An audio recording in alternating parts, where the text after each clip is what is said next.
What's going on, guys? Welcome back to the You Know Ball podcast. I am your host, Troll Bro Dude, and while every other NBA podcast today will be doing some sort of recap of last night's Western Conference Finals Game 1, which was one of the greatest basketball games ever played in the history of the NBA, considering the stakes, Victor Wembanyama looks like he is potentially here to destroy basketball as we know it.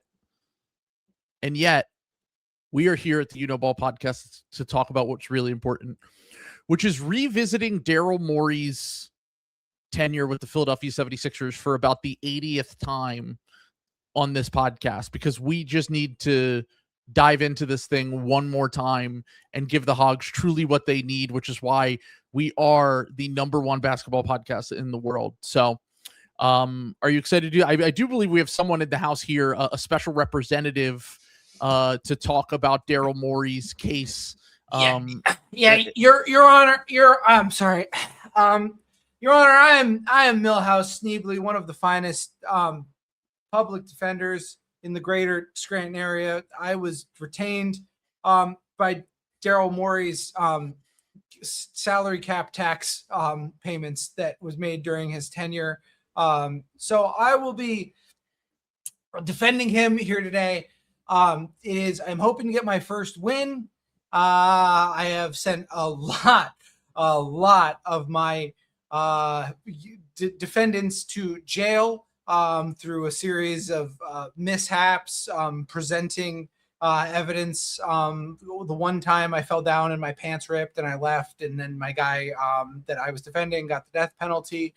I hope that's not why you reached out to have me defend Daryl Morey during this Slop Trial. Certainly not. No. Here at You Know Ball, we believe in a fair and just system that holds everyone accountable, but is also fair to the people that we are putting on trial. We would never want to put even someone like Daryl Morey, who has affected our lives so negatively, and put him into a spot where he is. Yes. What's that? Objection, Your Honor. Don't you enjoy the Sloan Conference? How can you say that Daryl Morey has affected your life negatively?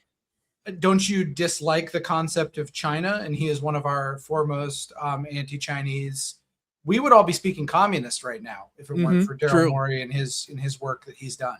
Very brave. Yeah. So I want to be clear here. I want this that is only about the record. Only about his basketball record. Nothing to do with the other great things that he's brought into the universe, like the Sloan Conference, like his criticism of the Chinese government, and the let's just say the political movement that he was involved in a few years ago. We won't say that on the record because we have some business ties with the country that we really can't risk getting into trouble with them. But let's just leave it like all of those things aside. We will objectively view him just on his basketball record and go from there. So we're not going to be tearing him apart for anything that he has done outside of the of not just this court, but also a basketball court, folks. Motion for mistrial. This is ridiculous. Obviously, this is a clear and vile attempt by the prosecution to cut off Daryl Morey at his strength.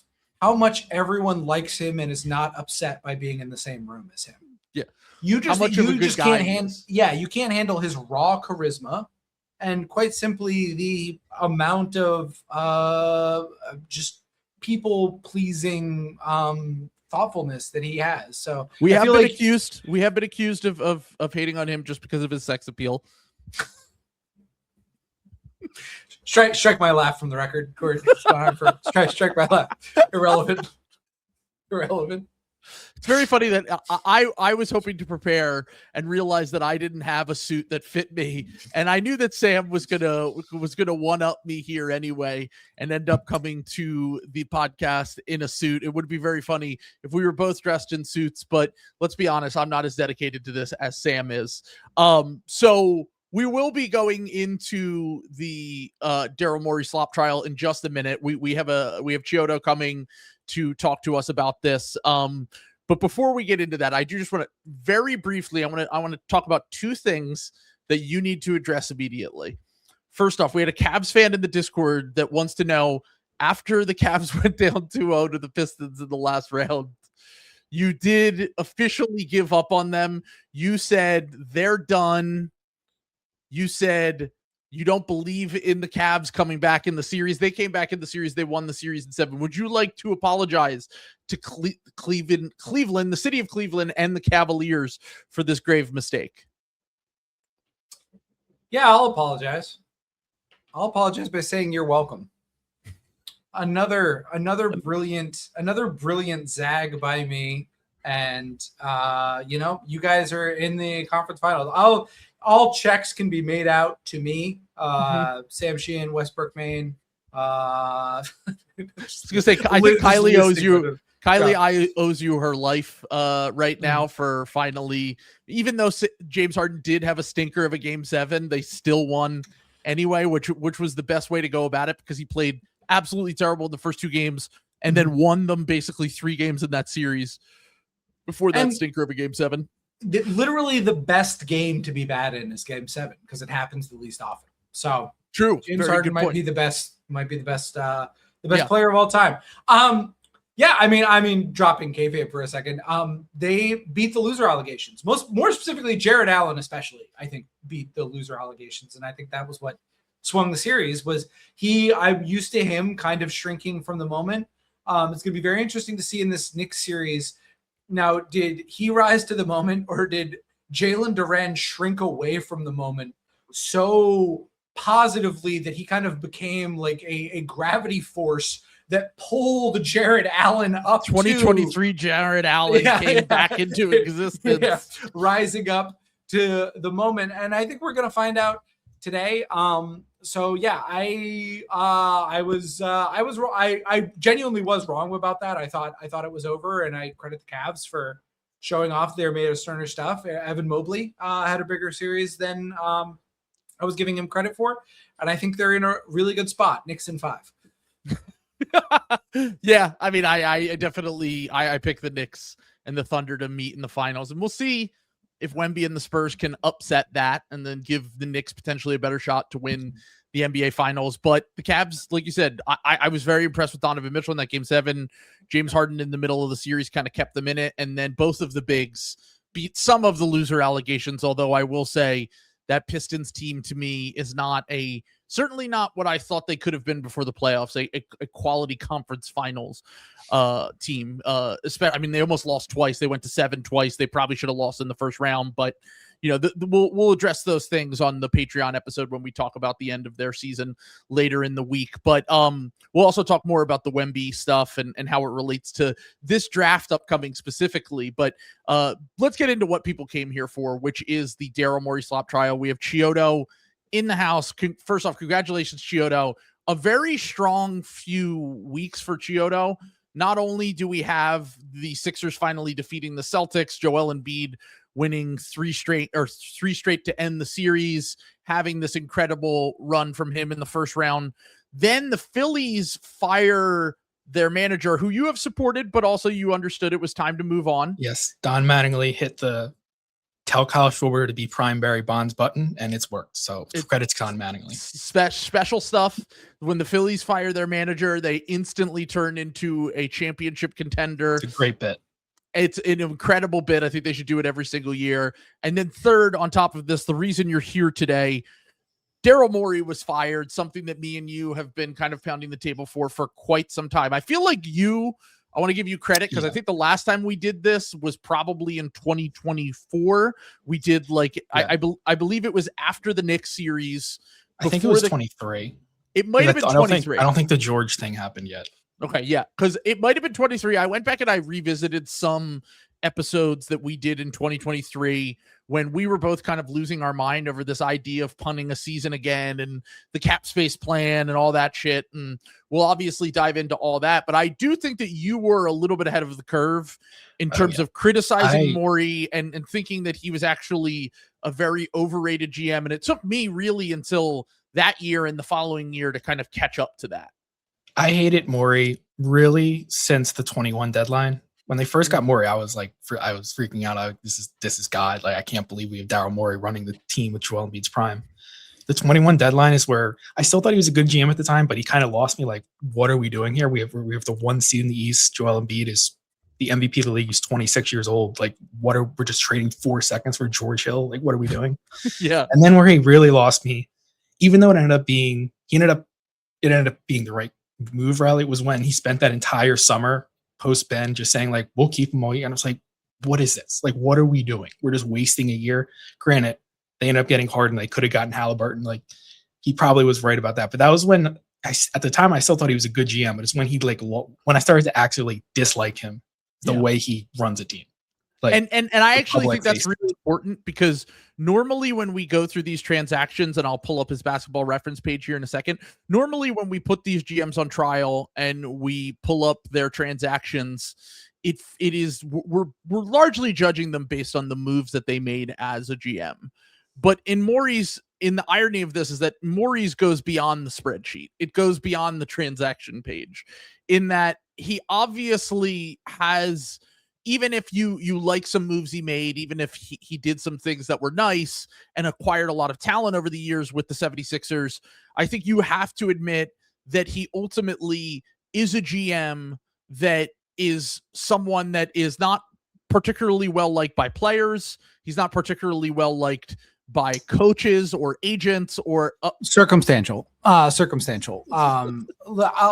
GMs are not popular people. I think the fact that everyone thought he was a rat-faced bastard who they would flush him if he were in a toilet, I think that's beside the point.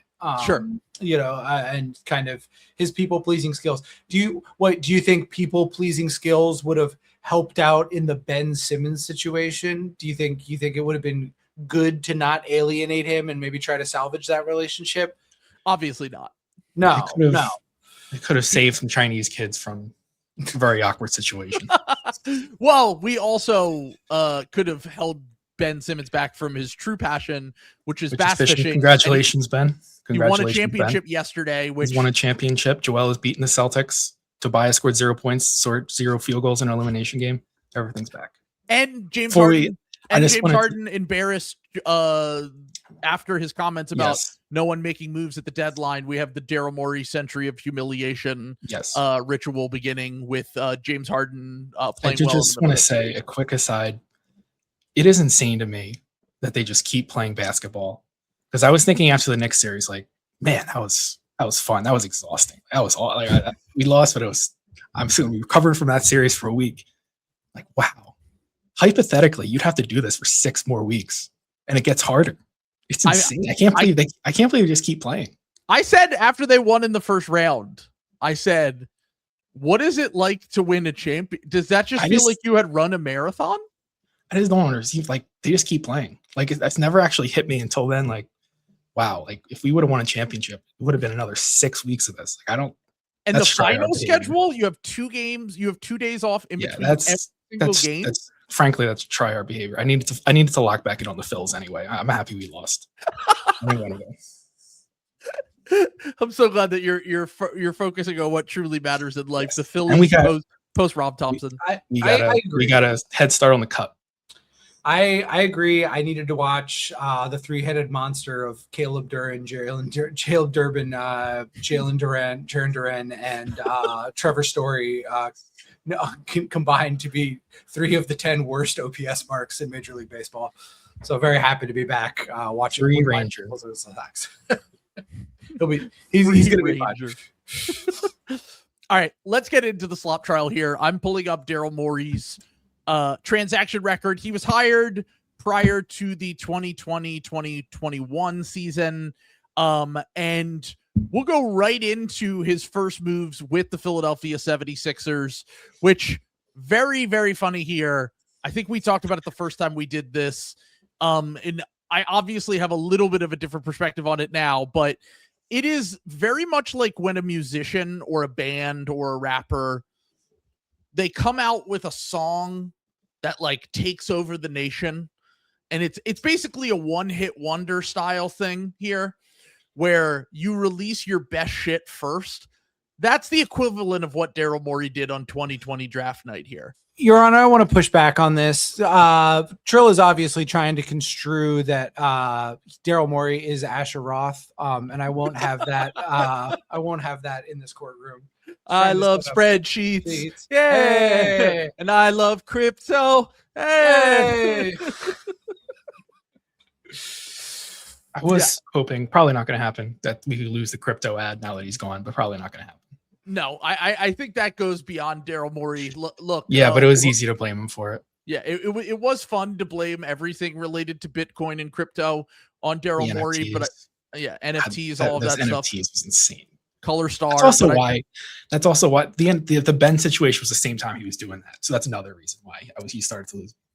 Yeah, the PR started to go downhill really in the summer of 2021, but the fall of 2020 here, November 2nd, 2020, which is when he was hired 2 weeks later. By the way, I didn't realize this until someone had tweeted about it.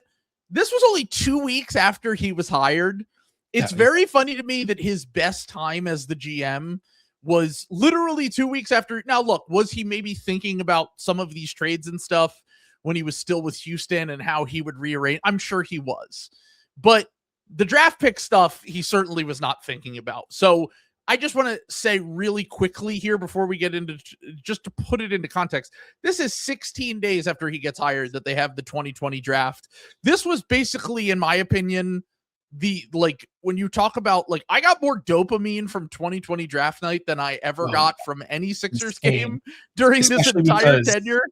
Technically it happened later, league year wise, but the Horford trade was actually the first thing that happened. It was 2 hours before the draft. It was 6 p.m. I think it was 6 p.m. I remember they salary dumped Al Horford to the Oklahoma City Thunder before making all of these selections. So we'll just go through in order here. We'll start with what is, I think, inarguably Daryl Morey's maybe saving grace and best move from his tenure with the Philadelphia 76ers, which is selecting Tyrese Maxey number 21 in the first round, 21st pick of the draft, the best player on the board, a very good 20s, to be clear, in this range. This also had Desmond Bane at pick 30. It also had Jaden McDaniels. It also had Emmanuel Quickley. It also had Peyton Pritchard. But ultimately, there was only one All-NBA level player that was on the board at this point in the draft, and that was Tyrese Maxey, and they drafted him, and this was the pick everyone wanted. This was the pick that didn't really make any sense that he fell this far into the draft. It felt like he probably should have gone maybe in the late lottery or the teens at least. And he ends up at 21 on the board. All the fan base was over the moon. Obviously, he's turned into one of the 20 or so best players in the NBA. And this was an absolute home run. But it does. Now, look, I don't want to let a Rich Paul podcast paint my opinion on things, but learning that Rich Paul basically said he had to call Elton Brand on draft night and beg Daryl Morey, or he had to beg Elton Brand to convince the Sixers to draft Tyrese Maxey, and that basically they almost traded away the pick. I still have to give Morey credit for this, but keep in mind, 2 weeks prior he was hired. The scouts were the ones really doing the job here. And then Rich Paul says that on his podcast. It does make me think, how much credit does Daryl Morey really deserve for this pick? Ultimately, it's on his record. It is his decision to make at the end of the day, and he should get some credit. But there were obviously a lot of determining factors that went into the Tyrese Maxey pick at number 21. I think objectively, there's an asterisk next to it. It just has to be. He was, like you said, he was hired 2 weeks before. The scouts, I mean, the story is that Elton Brand promised Isaiah Joe at 21, and they ended up getting him anyway. The scouts we're talking about this draft coming up, and we're saying it's really just going to be the scouts making the pick, not Bob Myers. They haven't hired anyone yet. It's a month away. And there were some rumors that night, if I remember right, they were trying to trade for Levine or something. So it would make sense if they were trying to package that pick in something. So I don't know. He gets credit, but it's an asterisk.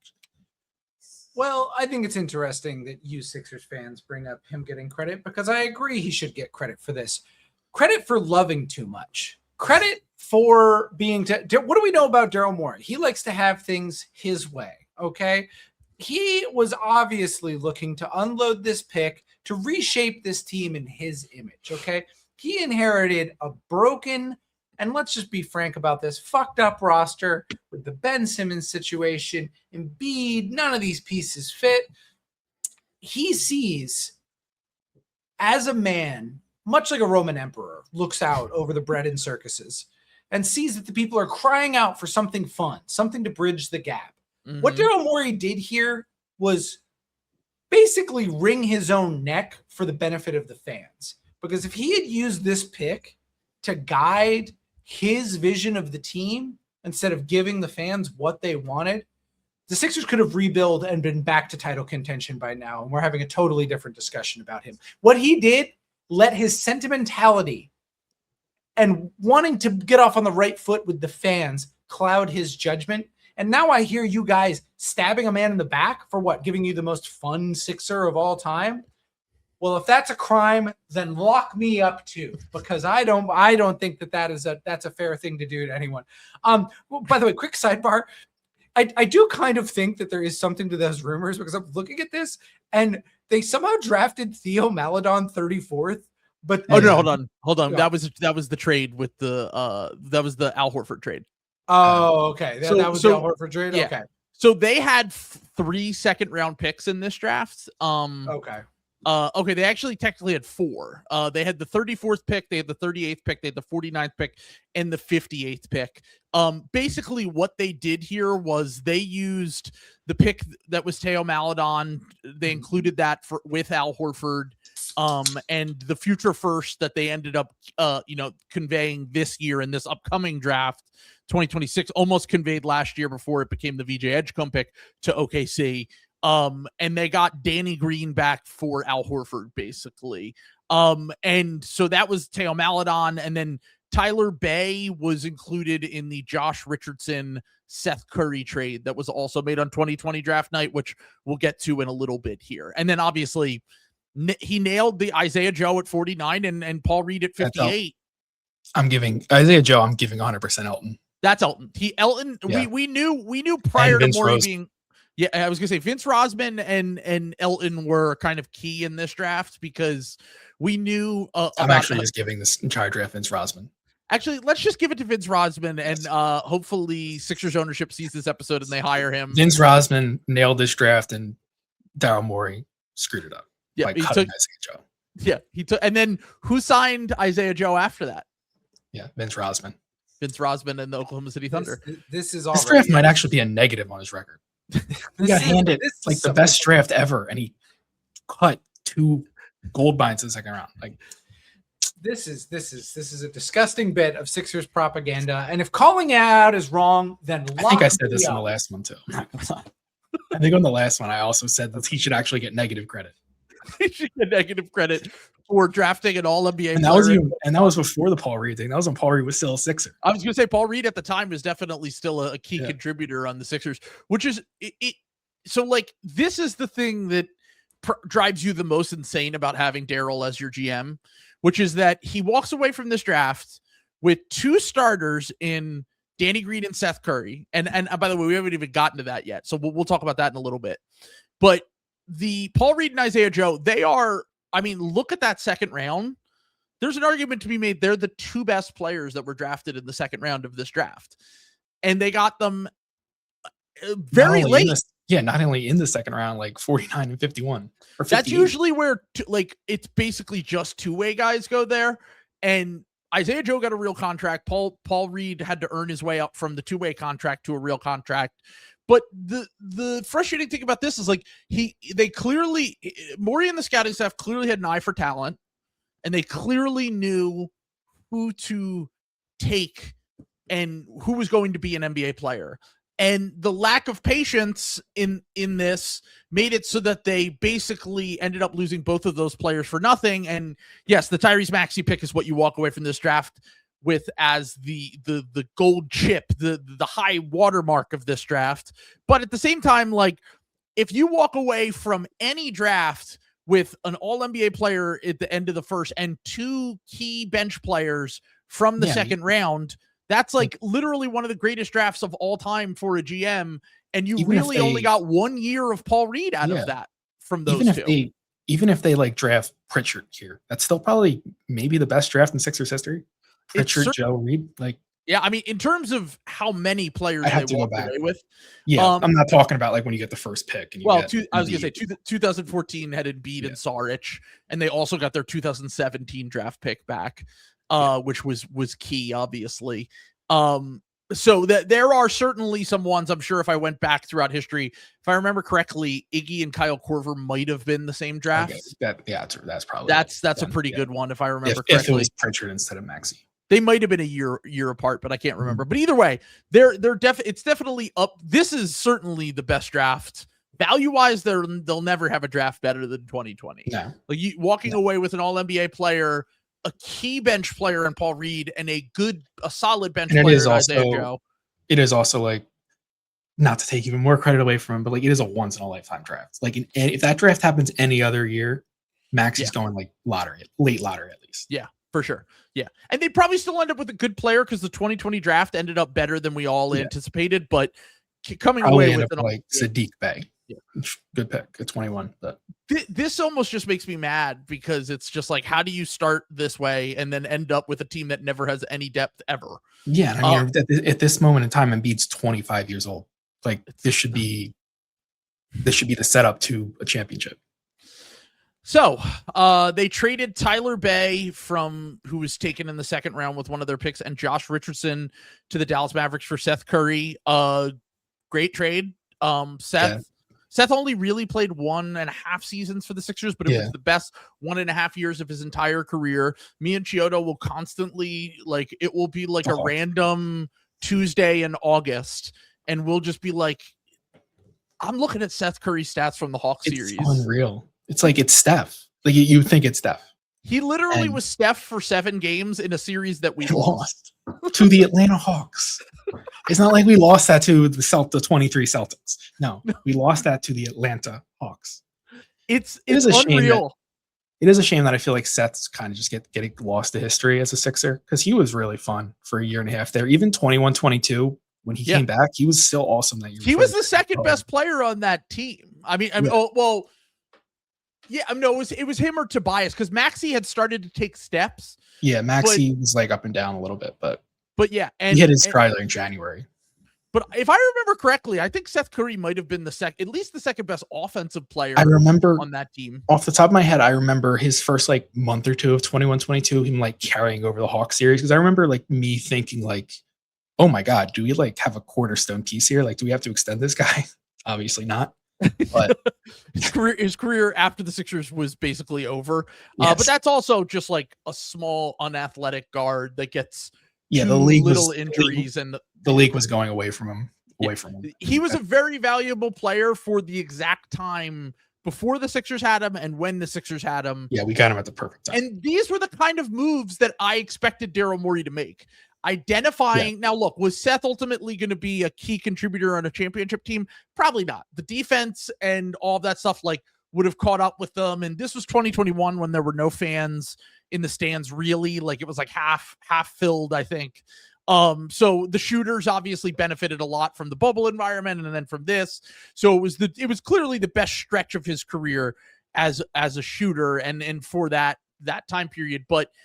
Seth, obviously, we've learned these smaller guards tend to get targeted in big series, and especially ones that don't have length and athleticism.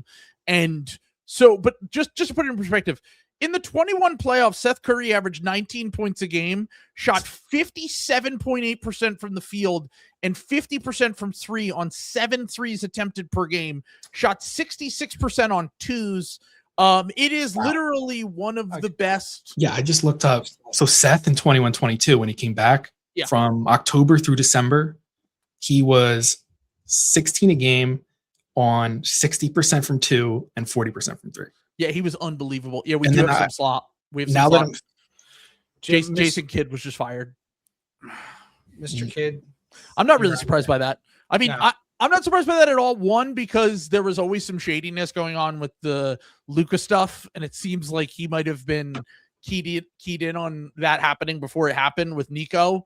And then the second part is that Masai just got hired, and the Sixers are the only organization where you hire a GM and go, "Here's your coach." It's not every other organization starts clean when they get a new GM. They have a coach that they want to put in place. So this makes a lot of sense to me. Yeah, I think it makes sense, and it's a rebuilding team. Like I don't think Jason Kidd's necessarily a good coach for a rebuilding team. He's probably not a good coach for a team that's on the come up. He's probably not a good coach for a team that's a contender. He's probably not a good coach for NBA. They team. did make the finals and the conference finals. A lot of Philadelphia area boomers are banging the table to fire Nick Nurse right now. I'll tell 100%, you that. 100% Yes. chance.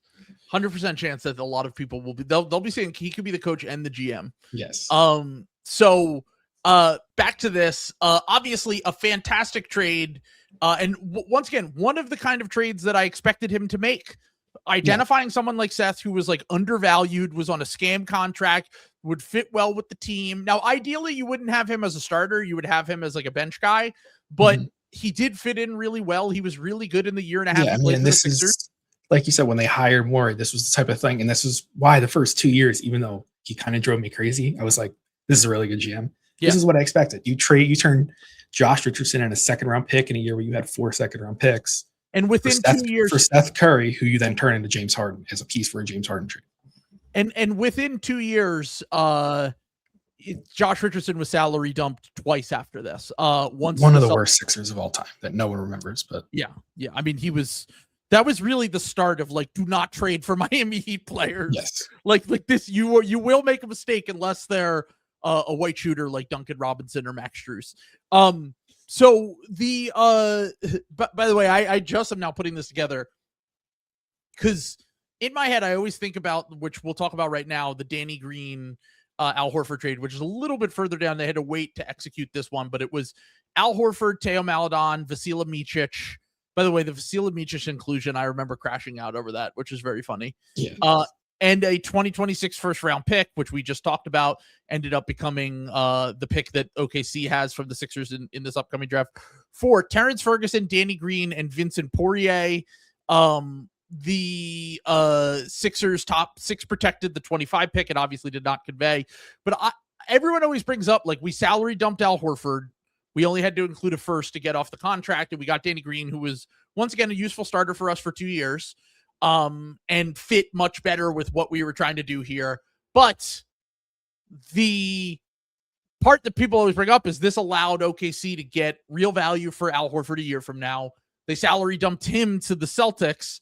They gave up the 16th pick of the 2021 draft.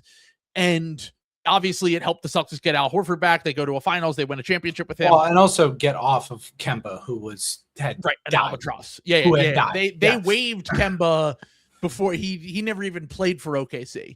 Yeah. So that was just purely let's get off this contract and turn it into a guy who could start for us.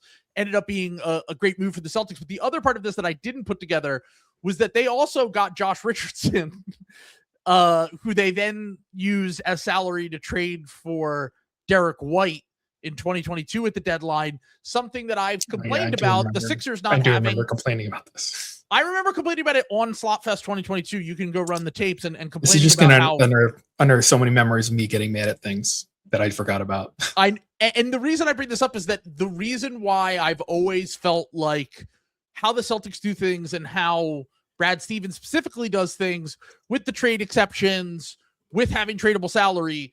This is the thing that I feel like we're going to get into with Morey that drives me the most insane, is that he always committed to these 3 max contracts and never had any other ways to improve the team beyond this first little stretch that he had here, because we just never had contracts to move via trade. And it's almost impossible to improve your team when you don't have that. So let's get into some shout out to Vincent Poirier, who complained about Doc publicly and got cut the next day.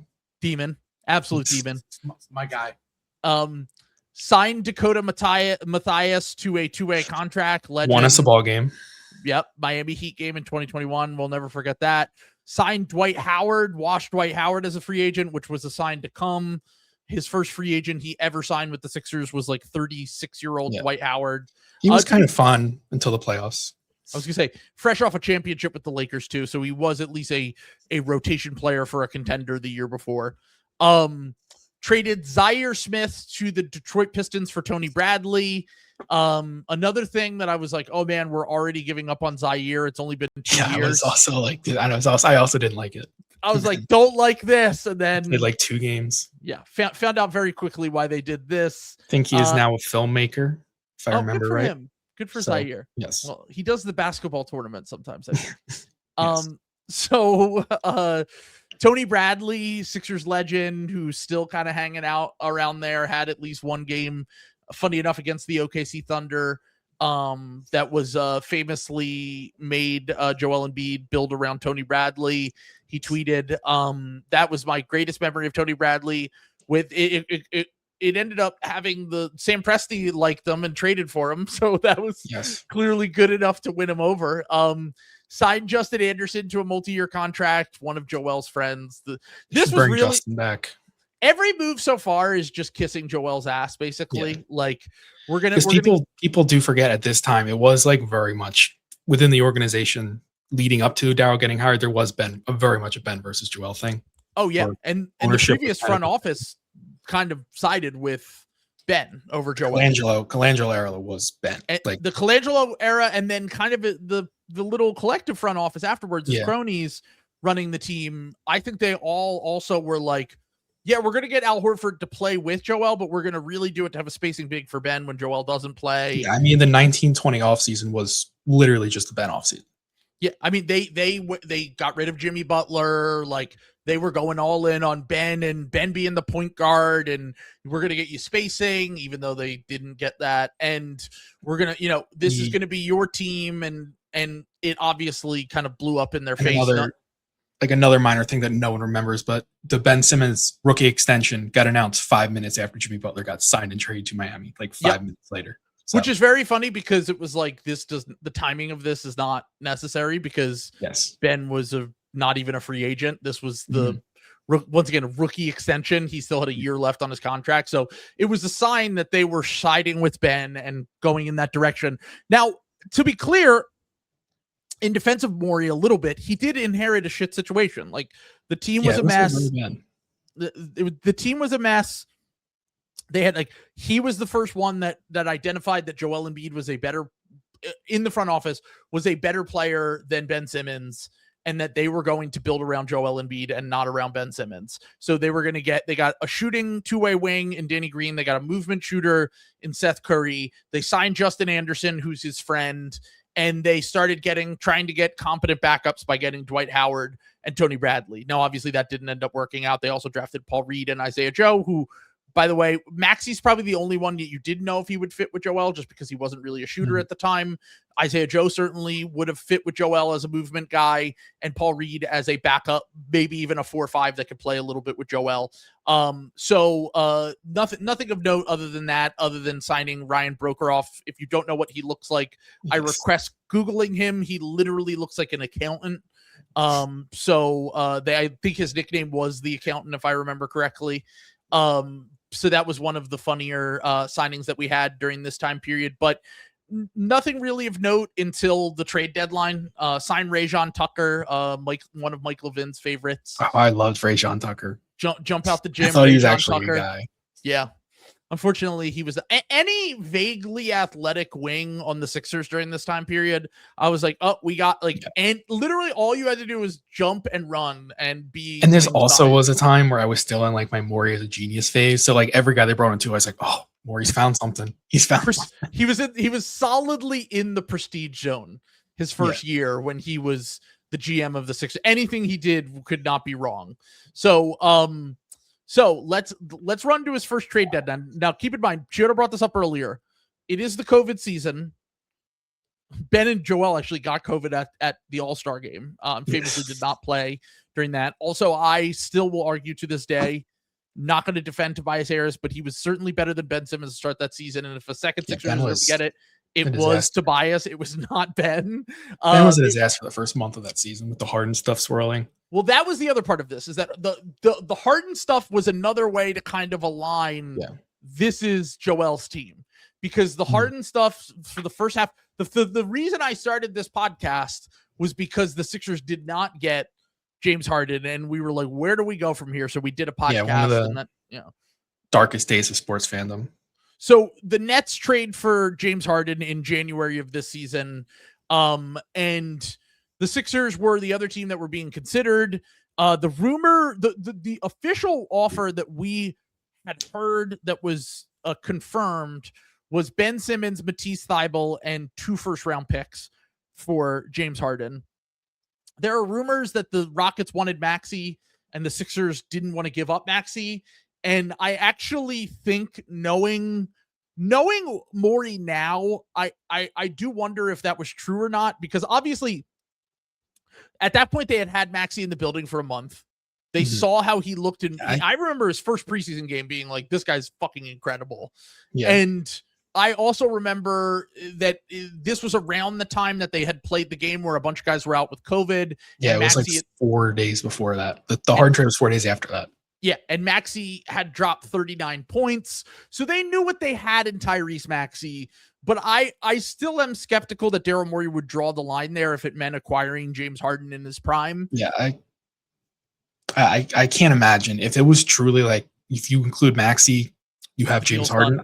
I can't imagine. I think the Rockets were not interested in Ben. Yeah. Like that's, as you look back, I think that's just what it was. And at the time, a lot of us couldn't process that because Ben was 24 years old coming off an all-NBA season. Like, but I think the Rockets were just like, no, we're just going to get a billion draft picks over trading for Ben Simmons, getting a couple draft picks. Yep. They got a bunch of draft picks. They ended up flipping Karis LeVert for Victor Oladipo. And honestly, the Rockets obviously made the right decision by not trading for Ben Simmons, to be clear. The only part that I thought that they messed up from that trade, and I said it at the time, I have tweets about this, was flipping Jared Allen for a late first-round pick from the Cavs. Yeah. And I was like, you should just get Jared Allen. Like, he's good. And like, he was the best player in that deal who wasn't hurt. Yeah, exactly. And he was young. And he was also not someone who was going to make you into a 40-win team. Like, you were still going to be bad if you had Jared Allen on that team with John Wall and whoever was left on the team. Like, I felt like that was the one mistake that they made, but they obviously, credit to them, smartly took the draft picks from the Nets over taking Ben Simmons. And that ultimately, I think, made Morey a little bit gun shy at the deadline here, because we were in talks for Kyle Lowry. The rumor by that point, I think that Maxey's buzz and his rep was a little bit higher. The rumor was that the Sixers never officially offered Maxey, but we don't know. I think for Kyle Lowry at his age, he was like 34 at the time. That's a little bit different than trading for prime James Harden. And we've talked about it before. Like, if I remember correctly, the offer for that would have been Danny Green, Matisse Thybulle, and 2 first-round or a first-round pick, but they wanted 2 first-round picks, and we said we'll give 1 because Lowry was expiring and he could walk in the offseason. And by the way, while I think that team would have been good, and I think they would have, if they had done that deal, I think they would have clearly made the conference finals that year. I think the fact that they basically would have been creating another issue, which is that they would have been rostering basically 0 wings on the team.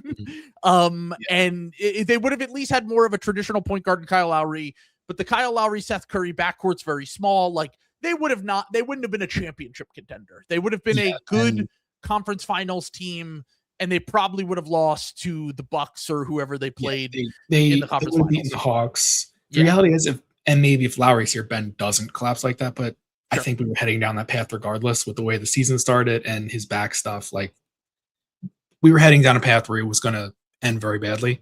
Mm-hmm. This team wasn't going to win a championship or even get to a championship with that reality. The Harden thing is different. I mean, obviously, that team, I think, maybe wins the championship if they trade for Harden, because maybe the Sixers manage the hamstring better.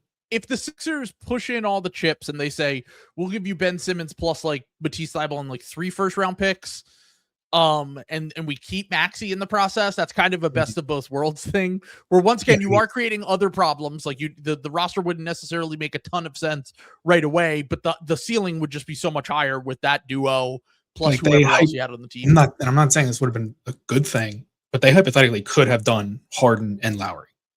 Like, they could have done that trade, and then at the deadline they could have included Maxey for Lowry or Maxey for Harden. Sure. If they could have gotten the Harden trade down, which honestly, if that would have happened, like if they would have gotten Harden, I feel like Morey would have done that. Probably. And they would have just gone all in. That's and that probably team, true. There's a real chance I think they win the championship in that timeline.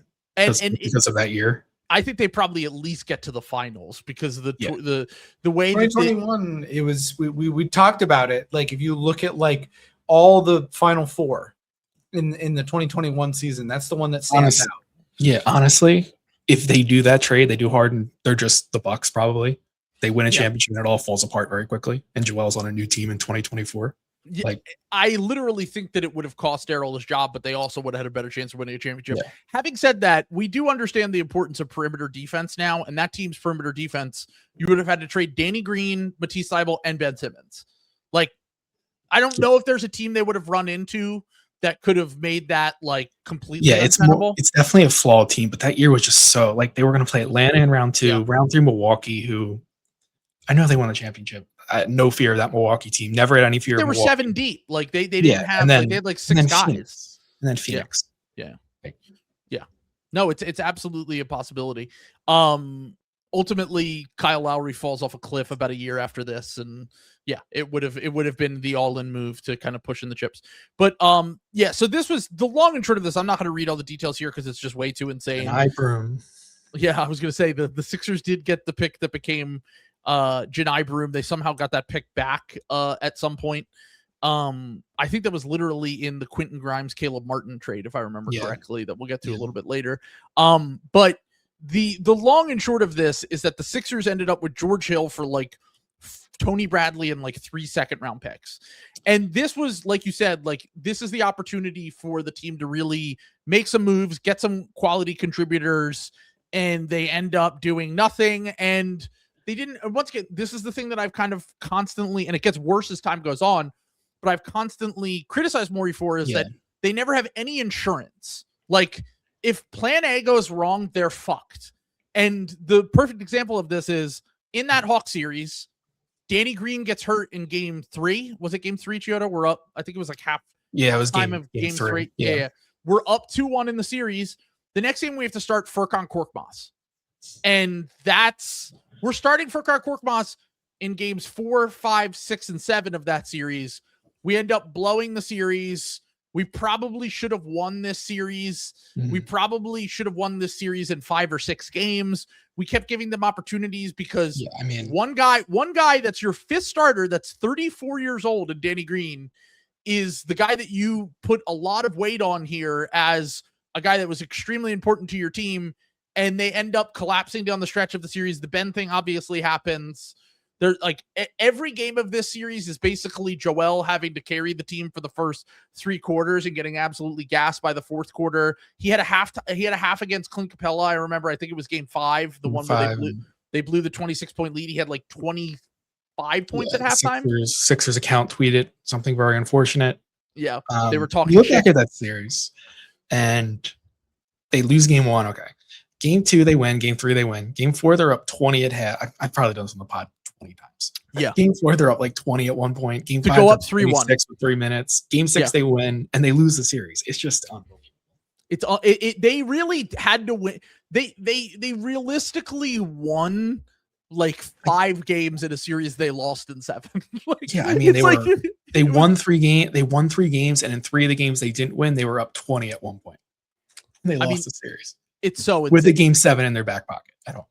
It's so unbelievably insane that they lost that series. To this day, the most confusing and frustrating and like literally jokerifying moment as a Sixers fan is losing that series. I would just say this going through it now hits me. The 2021 deadline is when I started to turn on Morey, because I remember waking up on that deadline day and being like, okay, Daryl's first deadline. He's going to cook. This is Daryl. Daryl's here now. He's going to put his stamp on the team. And I remember just refreshing Twitter all day. Stephen A. Smith had like a 10 a.m. report about Kyle Lowry telling teammates he's coming home. And I was like, oh my God, it's happening. So we had by the way, Lowry, the 4 guys we were interested in at that deadline. Do you remember who they were? Lowry. Mm-hmm. I remember there being a Danny Green for Kelly Oubre report that I crashed out about. No, that was not an hour. That was not the guys that Woj tweeted. I don't remember. There was like a 1:30 obviously deadline. George Hill, because we traded for George Hill. So it was Kyle Lowry, George Hill. The other two, Norm Powell and Lonzo Ball. I wanted Lonzo. I wanted Lonzo bad. And by the way, this was the last time before Lonzo's knee really fell apart. The Lonzo move here is always the most interesting to me because that is another guy that would have just fit so well with this team back then. Like someone who can handle the ball a little bit, play defense, shoot. And like, we didn't even know about the knee at the time. And like, it certainly didn't cost a lot because they basically salary dumped him in the summer. Yeah, that would have been, and I remember saying this at the time, that would have been like the 2013 Morey move. Of course, we didn't know about it wouldn't have worked out because of the knee, but like that would have been the 2013 Morey. Like, I'm going to buy low on Lonzo. Like, it would have been basically what the Celtics did with Derek White, where it's just like, hey, we're going to get a guy who's a little bit undervalued. That's a really good fit with the team. We think he's a playoff player and he can make this team kind of work as a glue guy. And they ultimately ended up not trading for him. They didn't trade. Norm Powell got traded for Gary Trent at this deadline to the Blazers. To be fair, I don't think we could have offered, like, they just wanted Gary Trent, and like he was 21 at the time. Like, I don't think we could have competed with that offer. But the Lonzo one is the one I kind of always regret from this deadline. They ended up going with George Hill. George Hill, by the way, was out with a thumb injury, had to have surgery on the thumb, didn't play for the Sixers for like a month after this. It was ridiculous. And then came back and just did not shoot, which was the reason we got him. Was literally like, hey, even if he's not like an extra ball handler or lead guy, he can shoot the ball at least. And then he didn't shoot for the rest of the season with the Sixers. Like, he barely shot, and when he did, he wasn't making threes. It was so infuriating. And then he ended up playing big minutes for us in a playoff series, and he was completely washed. It was one of the worst Sixers ever. I'll be saying that a lot, but one of the worst Sixers ever. Okay, so 2021 draft. We did Mason not. Jones. We signed Mason Jones from the 2020 draft, another Arkansas guy. Like said, this was the moment in time where I was like, Morey's just a genius. He's cooking. So I love Mason Jones. I love Gary Clark. Yep. I remember even being like, Anthony Tolliver. That's an interesting 10-day. Anthony Tolliver. And then there was a point, I guess we'll get to this, but they signed Anthony Tolliver to a 2-year deal at some point. Yeah, for the rest of the season. But they signed him to a 2-year deal. And then so he came back for training camp the next year, and they didn't cut him till like the day before training camp. And I remember the lead up to training camp being like, does Daryl Morey know that Anthony Tolliver is still under contract? Like, he's still around. Yes. He's like, oh shit, he's still here. Fuck, and he got cut the Daryl. day before training camp. Incredible. So all right, let's just fly through some of these. Gary Clark, Mason Jones, 2021 draft, not the greatest from Daryl. By the way, 2021, Jaden Springer, who guilty for me going into 2021. I did like Jaden Springer. I wasn't as deep into the draft at this time. It wasn't really until like the 22, 23 drafts that I started to get more heavily into like having a board and having players that I liked. And Jaden was just someone that draft Twitter was very high on. He had some decent production stuff. And he was an interesting flyer to me at the end of the first round. I was really excited over the pick until I saw him play one game in summer league and was like, oh no, we've made a huge mistake. Yes. It was one of those ones where it was just like, let me cope and like, be like, it's his first game in summer league. He'll get better on offense. And it was brutal in that summer league. I'd like to point out Daryl Morey drafted an NBA champion here with the 28th pick. And a G League Finals MVP after drafting G League MVP Paul Reed the year before. We're poo-pooing, but this is 2 straight drafts he's nailed. All NBA player and NBA champion in back-to-back years. Isaiah Joe also an NBA champion. Yeah. If you are a G League team, Daryl Morey's got to be on the top of your list. 100%. If you are running the Memphis City Alligators. Fort Wayne Mad Ants. I don't know if they still exist, but they don't. You got it. Yeah. Yeah, you definitely should be tapped into Daryl Morey running your team. I will say 2021 draft is when I decided I'm not listening to draft Twitter anymore because I was banging the table for Herb Jones and everyone told me that's just a reach at 28. He does no ceiling. Jaden Springer has a great, he's old. Jaden Springer's young. He's got the ceiling. He can figure out an offense. And I was like, okay, I guess you guys are right. Nope, you were wrong. Now I'm done. Now I'm doing my own board. Also, you liked Austin Reeves in this draft as well. I remember. I did. Yeah. So the 2021 draft, there were a lot of actual rotation players on the board at this point. It was a weirdly strong end of first, beginning of second. The other guy won it was Io. So we had Io, Herb Jones. We had Santi Aldama was 2 picks after this. I didn't know he existed, but I didn't either. But I'm just saying that in retrospect, that range, I remember at the time being like, all right, well, there were really only 2 guys on the board. I like Deuce McBride, but I also liked a bunch of guys that were not NBA players, like Brandon Boston and you don't talk about Jaden that. Springer. Yeah. So the long and short of it is that this range actually had more NBA players than I had anticipated. So I think that the Springer pick is a little bit of a ding and a negative on the resume.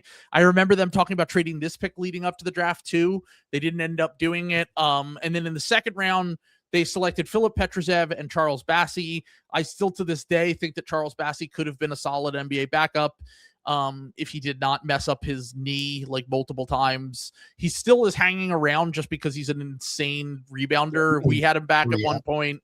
The Celtics had him at one point. The Warriors have him now. Sixers had him back. Unfortunately, Nick Nurse was not made aware of that. But Nick Nurse played him one time. Yeah. It's just was a random guy on the. But even with the knee, and like Bassey had 53, fine pick with the way his career turned out. Like sure. Yeah. Petrusev at 50, not so much. They bought that pick, so I wasn't mad at it. By the way, can we go back to buying picks again? Why don't they do that anymore? Just buy picks. Josh Harris, I will not bring up anything related to files if you buy 2 picks. Just buy 2 picks, dude. No more. We will wipe that from our memory. I promise you that. So Nettie gets into free agency. Signs Andre. Well, we'll skip over Rajon Tucker for time's sake here. He came back. They signed Andre Drummond as a veterans minimum guy. I remember being like, doesn't Joel Embiid hate this guy? This is kind of stupid. I really hate this. He turned out to be probably the most. Now look, it's a stretch to say one of my favorite Sixers, but probably one of the closest to my heart in terms of entertainment value as a Sixer. I would say the ups and the downs of the Andre Drummond experience were amazing, including him becoming a corner 3-point shooter in his 30s. Yeah, one of the best tank masters of all time. I mean, just last year got us VJ Edgecombe. Yeah, like really, truly a special player in my heart. Hit one of the biggest corner threes in Sixers history in Game 5, down 8. If he doesn't make that shot, we lose. Do not beat the Celtics. There's that, and there's also the dagger corner 3 in the play-in. Yes, that sealed the game to put us up like 11. So Andre Drummond, honestly, a really good veterans minimum signing. Obviously ends up being included in a trade later, but George Niang, remember when we used to use exceptions? Remember when we used to use part of the mid-level exception? Remember when we used to use the biannual exception? We signed George Niang, who, by the way, for 2 years was like probably a little too important for the Sixers, but like, was a good bench player for us. Yeah, he was perfectly good. I forget the exact numbers on that, but like he was a perfectly fine player. He made like $3.5 million per year and was like a solid 8th man. And he would have like these random moments where he would just go off for a week and he just couldn't miss a shot. Yeah, and it's maddening to me that they don't try to even sign players like that anymore. Once again, at the time, I remember being like, I don't know about this, and then at least in the regular season, he was pretty good for us.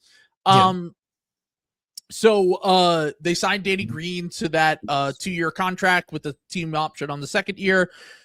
They signed Furkan Korkmaz off of his great performance in the Hawks series to a 3-year, $15 million deal, which made it so that he had to request another trade later off the team. Love the Grant Riller signing, by the way, here. Oh, I love Grant Riller. Love Grant Riller in the 2020 draft. Unfortunately, he was instantly in Europe. They signed Charles Bassey to a multi-year deal. Shaq Harrison. I forgot he was Harrison. I have zero memory of him as a Sixer. Shaq Harrison? Yeah, I have zero memory of him on the Sixers. I remember because I remember people hitting me up and they were like, do you think this is like a really good signing? Because it was a training camp deal, if I remember correctly. They're like, do you think this is a really good signing? And then I was like, I don't know. Someone told me his Pippum is really good. Anyone remembers Pippum? Yeah. I think this was like the last year that Pippin was like available, which was like player impact plus minus or something. And then the guy who invented it got hired by an NBA team, so he had to take it away. But yeah, I mean, he was a fringe NBA player that probably had some nice minutes on like a trash team. Miles Powell. I loved Miles Powell. Loved him at Seton Hall. He also liked one of my anti-Morey tweets in December. There you go. I was going to say last summer, right? Yeah. I forget exactly when it was. I think it was either very early this season or last summer. I remember it was an anti-Morey tweet that Miles Powell liked, which was the funniest player to like, because I'm wondering if he liked it because he disliked Daryl Morey, or it was because he ended up in China. Yeah. And Daryl Morey is very obviously against the Chinese government and stuff like that. I don't know. Miles Powell's welcome to my ball club anytime. Special player. Okay. No, it was it was in February. I tweeted, even if it was about Morey selling how McCain. I tweeted, even if he's proven right, just a total unnecessary pot shot at a guy who was a beloved teammate and member of the Org on his way out the door. And Miles Powell liked it. Demon. Yeah. Standing up for Jared McCain. What a good dude. So, all right, 2022 trade deadline. This is the infamous, we're holding on to Ben this whole time. By the way, once again, I always hear people say this, and I think in a vacuum, they're right. But you can't remove the human element from all of this. You can't remove that the Sixers basically made a guy sit out an entire season of basketball because they wanted to maximize his trade value. And they also made themselves temporarily worse in an Eastern Conference that was fairly open. And also made it so that basically, once again, it's very hard to trade for a player in the middle of the season like they did with James Harden here with the Ben Simmons thing and turn that team into a title contender overnight. So you're essentially punting on a season of Joel Embiid's prime, but also you're sending a message to players and agents and everyone across the league that we only care about maximizing trade value and we don't give a fuck about players. Yeah. That's all I'm saying. There is a human element to this. Let me stand up here.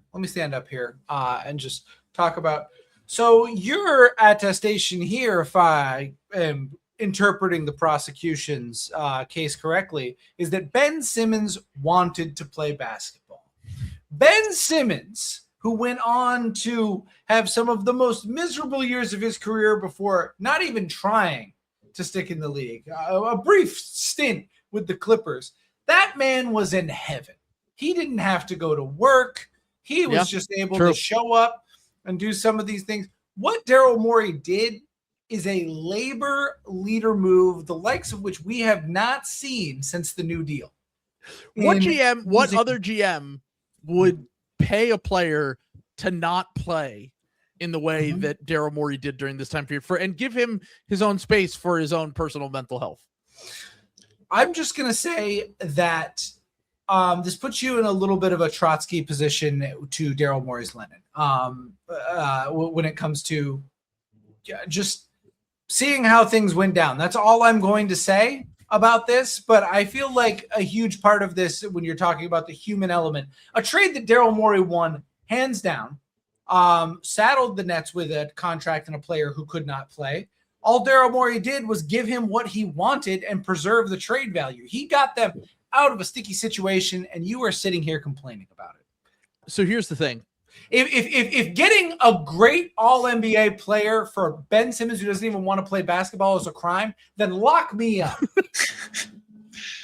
I will defend Daryl here because I think those 6 months where Ben was at home doing nothing and getting paid $30-40 million was probably the best 6 months of Ben Simmons' life. I think it would be the best 6 months of anyone's life. But like, especially for Ben Simmons. For Ben. He was loving it. Also, deep down, he was like, I hope they don't trade me. Beyond the opportunity cost of this, which is basically punting on a season. Yes. Beyond that, we can act like the Tyrese Halliburton thing wasn't on the table. Go back and read the reports from that time. It was obviously on the table. It was obvious. They wanted to trade one of De'Aaron Fox or Tyrese Halliburton. They ended up siding with De'Aaron Fox because they felt like they could get someone that could pair well with him there. And also De'Aaron Fox didn't really have trade value because he had just signed his max contract. Yeah, and if you go back and look at the Woj tweet, I think Woj tweets at some point in like the end of January that the Sixers and Kings have cut off talks because at that point that was the most aggressive Ben team. Yep. And 3 days later, the Kings trade Halliburton for Sabonis. So let's just do the math. It's obvious. It would have been, if I remember correctly, the salary matching would have been Harrison Barnes, Buddy Hield, and Tyrese Halliburton for Ben Simmons. And that would have completely ruined the Kings. I mean, the Kings were going to ruin themselves either way, but it would have been an even more lopsided trade than Sabonis for Halliburton. And the Sixers would have been instant contenders. Yeah. It might not have, this might not have been the Halliburton thing. This might have been for Fox, but I thought they were trying to get off Tobias with Ben to Sacramento. I think you're right. I think it would have been Thibault, Tobias. It was the long and short of it is that there was an opportunity to trade for Tyrese Halliburton, and he could have basically that's the two paths right here, right? Like you go down the James Harden path, you try to maximize the window right now with Joel Embiid, which to be fair, I understood at the time, I defended at the time, I said I get it. Like the Halliburton thing was a little bit more of a risk. You probably would have had to be a little bit more seeing into the future. Now, I didn't know that Halliburton was going to be good enough to be an all-star and all-NBA player within the next 2 years. So I understood why they did it at the time. This is a little bit of hindsight bias from me. But the obvious move in retrospect is like, if Halliburton's on the table, you trade for Halliburton. And you honestly, I love Tyrese Maxey with all my heart. But if Halliburton comes to the Sixers and is instantly like an all-star, you probably consider trading Maxey for Kevin Durant, or whoever is. That's what I always thought would have happened, which who knows how that goes. But like I always thought if they trade for Halliburton, they then trade Maxey for Durant in the offseason, and they have Halliburton, Durant, and Embiid. Something along those lines. Yeah. But in general, that's the move he probably should have made in hindsight. But he did end up trading Seth Curry, Andre Drummond, Ben Simmons, a first round pick, which Bryce Sensabaugh was later selected, and a 2027 first round pick, which I believe is top 8 protected. Yes. Top 8 protected. So if we want to tank in 2020, it says 2027, but it actually turns into 2028 because the OKC pick was this year. So you can't trade first in back-to-back years. So it's actually the 2028 first, and it is top 8 protected. So the Sixers technically could, I guess, not even tank with the new lottery rules, but they have a chance to keep their pick if they end up being bad that season.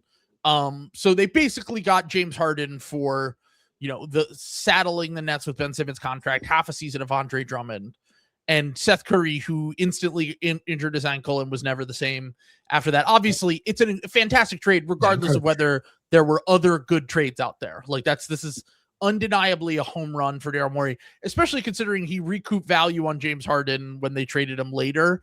So it's not like the draft picks really ended up hurting them all that much at all. Bryce Sensabaugh is the player they selected. That was a weird range of that draft where there weren't a ton of NBA players on the board, if I remember correctly. And the Sixers got James Harden and Sixers legend Paul Millsap, who a very important part of this trade was that every 6 months under Daryl Morey, the Sixers have to acquire a wash backup big. Yeah, the list of guys they've had is just insane. It's insane. I will miss that. I will miss just having random washed potential Hall of Famers on my team. So Dwight Howard, Paul Millsap, Montrezl Harrell, DeAndre Jordan, and Dwayne Dedman are the 5 I think of. Yeah. And then I guess Andre Drummond again. Yeah, Andre Drummond the second time. Because the first time I don't think Andre Drummond was washed. Yeah. The Kyle second Lowry and George Hill. Yeah. You can just keep going. Eric 2022 Gordon. deadline. Eric Gordon. Oh my God. The 2022 deadline is again where I think you first really start to see the Morey margins start to pop up. Yeah. They trade for Harden and he does nothing else. So I just want to real quick on this. If you go back and watch 2022 Slop Fest, which Rusty Shacklebro brings up in the comments here, can't remove the human element, says man dress up as a pig and driven to the brink of insanity only to be pushed off it later. That was during 2022 Slop Fest when I was really worried they weren't going to make the Ben Simmons trade. They get it in an hour before the deadline and they have a full hour to discuss other deals, right? Yeah. And if you go back and you watch that, I'm pounding the table saying Washington wants to trade KCP, trade Thibault, Mike Scott, trade both of them. Yeah, I remember Mike Scott being on the team still. Like the Sixers starting 5 in the playoffs would have been Tyrese Maxey, James Harden, Kentavious Caldwell-Pope, Tobias Harris, Joel Embiid. Like, that is a much better starting five than we ended up with. We ended up having to start Matisse Thybulle. Danny Green ended up having to fill in for him later because Matisse Thybulle only got half of the vaccine. Mike Scott didn't know this at the time. Mike Scott expired in 2021, which I remember because when they kept him at the 2021 deadline, I was freaking out about his salary. I thought it was 2022. Was it 2021? No, it was 21 because I remember after it tweeting, okay, Mike Scott better be the only thing stopping Ben and Joel from being the next Kobe and Shaq, which, to be fair, he was. So, fairs. Dylan Harper and Wemby have nothing against that. Yes. Yeah. But the 2022, it's like the East at that time was so wide open. That was before Boston really started to take off. Like, they were just in the beginning stages of that. Yeah. Milwaukee was coming off the title. They had the Giannis thing where people were like, oh, this is the new dynasty, but they really didn't feel unbeatable. Miami felt fake. It was wide open. You had Embiid, and I've brought this up before. Embiid this year, he played in 68 games despite missing 11 or 10 games due to COVID in the first month of the season. Yeah. Or 9 This games. was the most he ever played in a season. He was if barely injured, and then he got the freak accident injury in the first round. If you go back and look at Embiid's 21-22 game log, he literally he goes from like the beginning of December to the end of March, misses like 2 games, 3 games maybe. Like, that's it's the unreal. healthiest he's ever been for that long of a stretch. He traded for James Harden, who at the time was 33 maybe. Was clearly on the decline. Like, he had the hamstring stuff, and he just decides, okay, the East is wide open this year. Just traded for James Harden. I'm going to sit out the rest of this deadline because we got to preserve assets to maybe trade for a third star in the summer. Like, yeah. So, and by the way, just real quick, I think it was Danny Green's salary, if I remember. Yeah, it was Danny Green. This is who I lost my mind that he was still on the team. Yeah. One of the most cooked players. I was going to say, Danny was just washed at that point, and like he was starting. He started playoff games, I think. He had to. He was starting the game 6 we lost to Miami because dove into his leg, and because Thybulle was playing, but only couldn't start. Basically, broke his brain after the Toronto vaccine thing, where he only got one of the 2 vaccines, and then they wouldn't let him into the country, so he couldn't play in that series. So they had to play Danny Green. Like, it was just like the amount of stupid shit that happened to the Sixers team over this course of years. And the Thybulle thing was, once again, we ended up salary dumping him a year from now. He still had value at this point. Teams like Thybulle, and I was like, please trade him. He's horrible in the playoffs. Yeah, and I remember saying at the time when the Harden trade happened, like you said, that happened, I think, like 2 hours before the deadline. I remember saying, okay, we kept Thybulle out of this deal. Like, go flip Thybulle and Danny Green's salary or something. Whether it was because the Nets didn't want Thybulle. Who it was, but like, yeah, it wasn't because we wanted to keep it. It was because the Nets were like, we're good. We'd rather take an extra first round pick. I do remember there being like a Seth Curry versus Thybulle, who do you include thing on Sixers Twitter, and me losing my mind that everyone was saying Thybulle. Yeah. Well, to be fair, if you get James Harden and you're starting Maxey and Harden. Yeah, but Seth was so good at the time. Yeah, true. He also was vaccinated. He was vaccinated. That's undeniable. So after this, they signed Willie Cauley-Stein. I was excited about that one. Same. I'm not gonna lie. I was like, okay, all right, Willie Trill. It was also post Harden, and we were the Harden honeymoon, man. Special times. This was I was gonna say this. We had already seen Harden play for like the first 3 games of the James Harden experience are like, oh, we just traded for a basketball god. Yeah, it was like, this is the greatest player I've ever seen. Dude, like, how does Minnesota anyone game is still Minnesota's probably dude. The Knicks MSG game on Sunday. The Knicks MSG game, I remember just we're just gonna win the championship. Like, that was the one where they're doing like the synchronized dances. Yeah, and the Knicks Sixers fans took over MSG, and Furkan Korkmaz after the game said New York's not a real sports town anymore. I mean, it was incredible. He cooked. Hey, let's be honest. February 2022 games, that's where championships are won.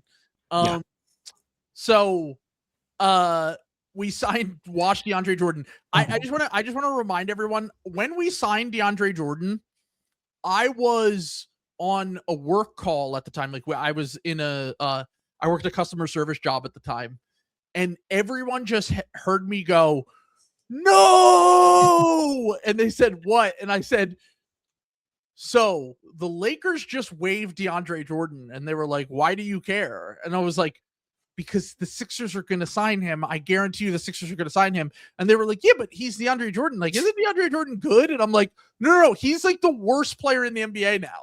And they were like, it will be fine. And then within days, we signed him.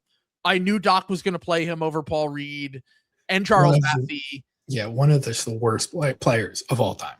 Sixers DeAndre Jordan, I'm taking anybody over him. Dude, I don't know how he lasts another 3 years. I don't get it. Unbelievable, dude. Absolutely. I mean, dude, I watched him literally have a good game against the Sixers in New Orleans this year, and was like, he's still playing. That's right.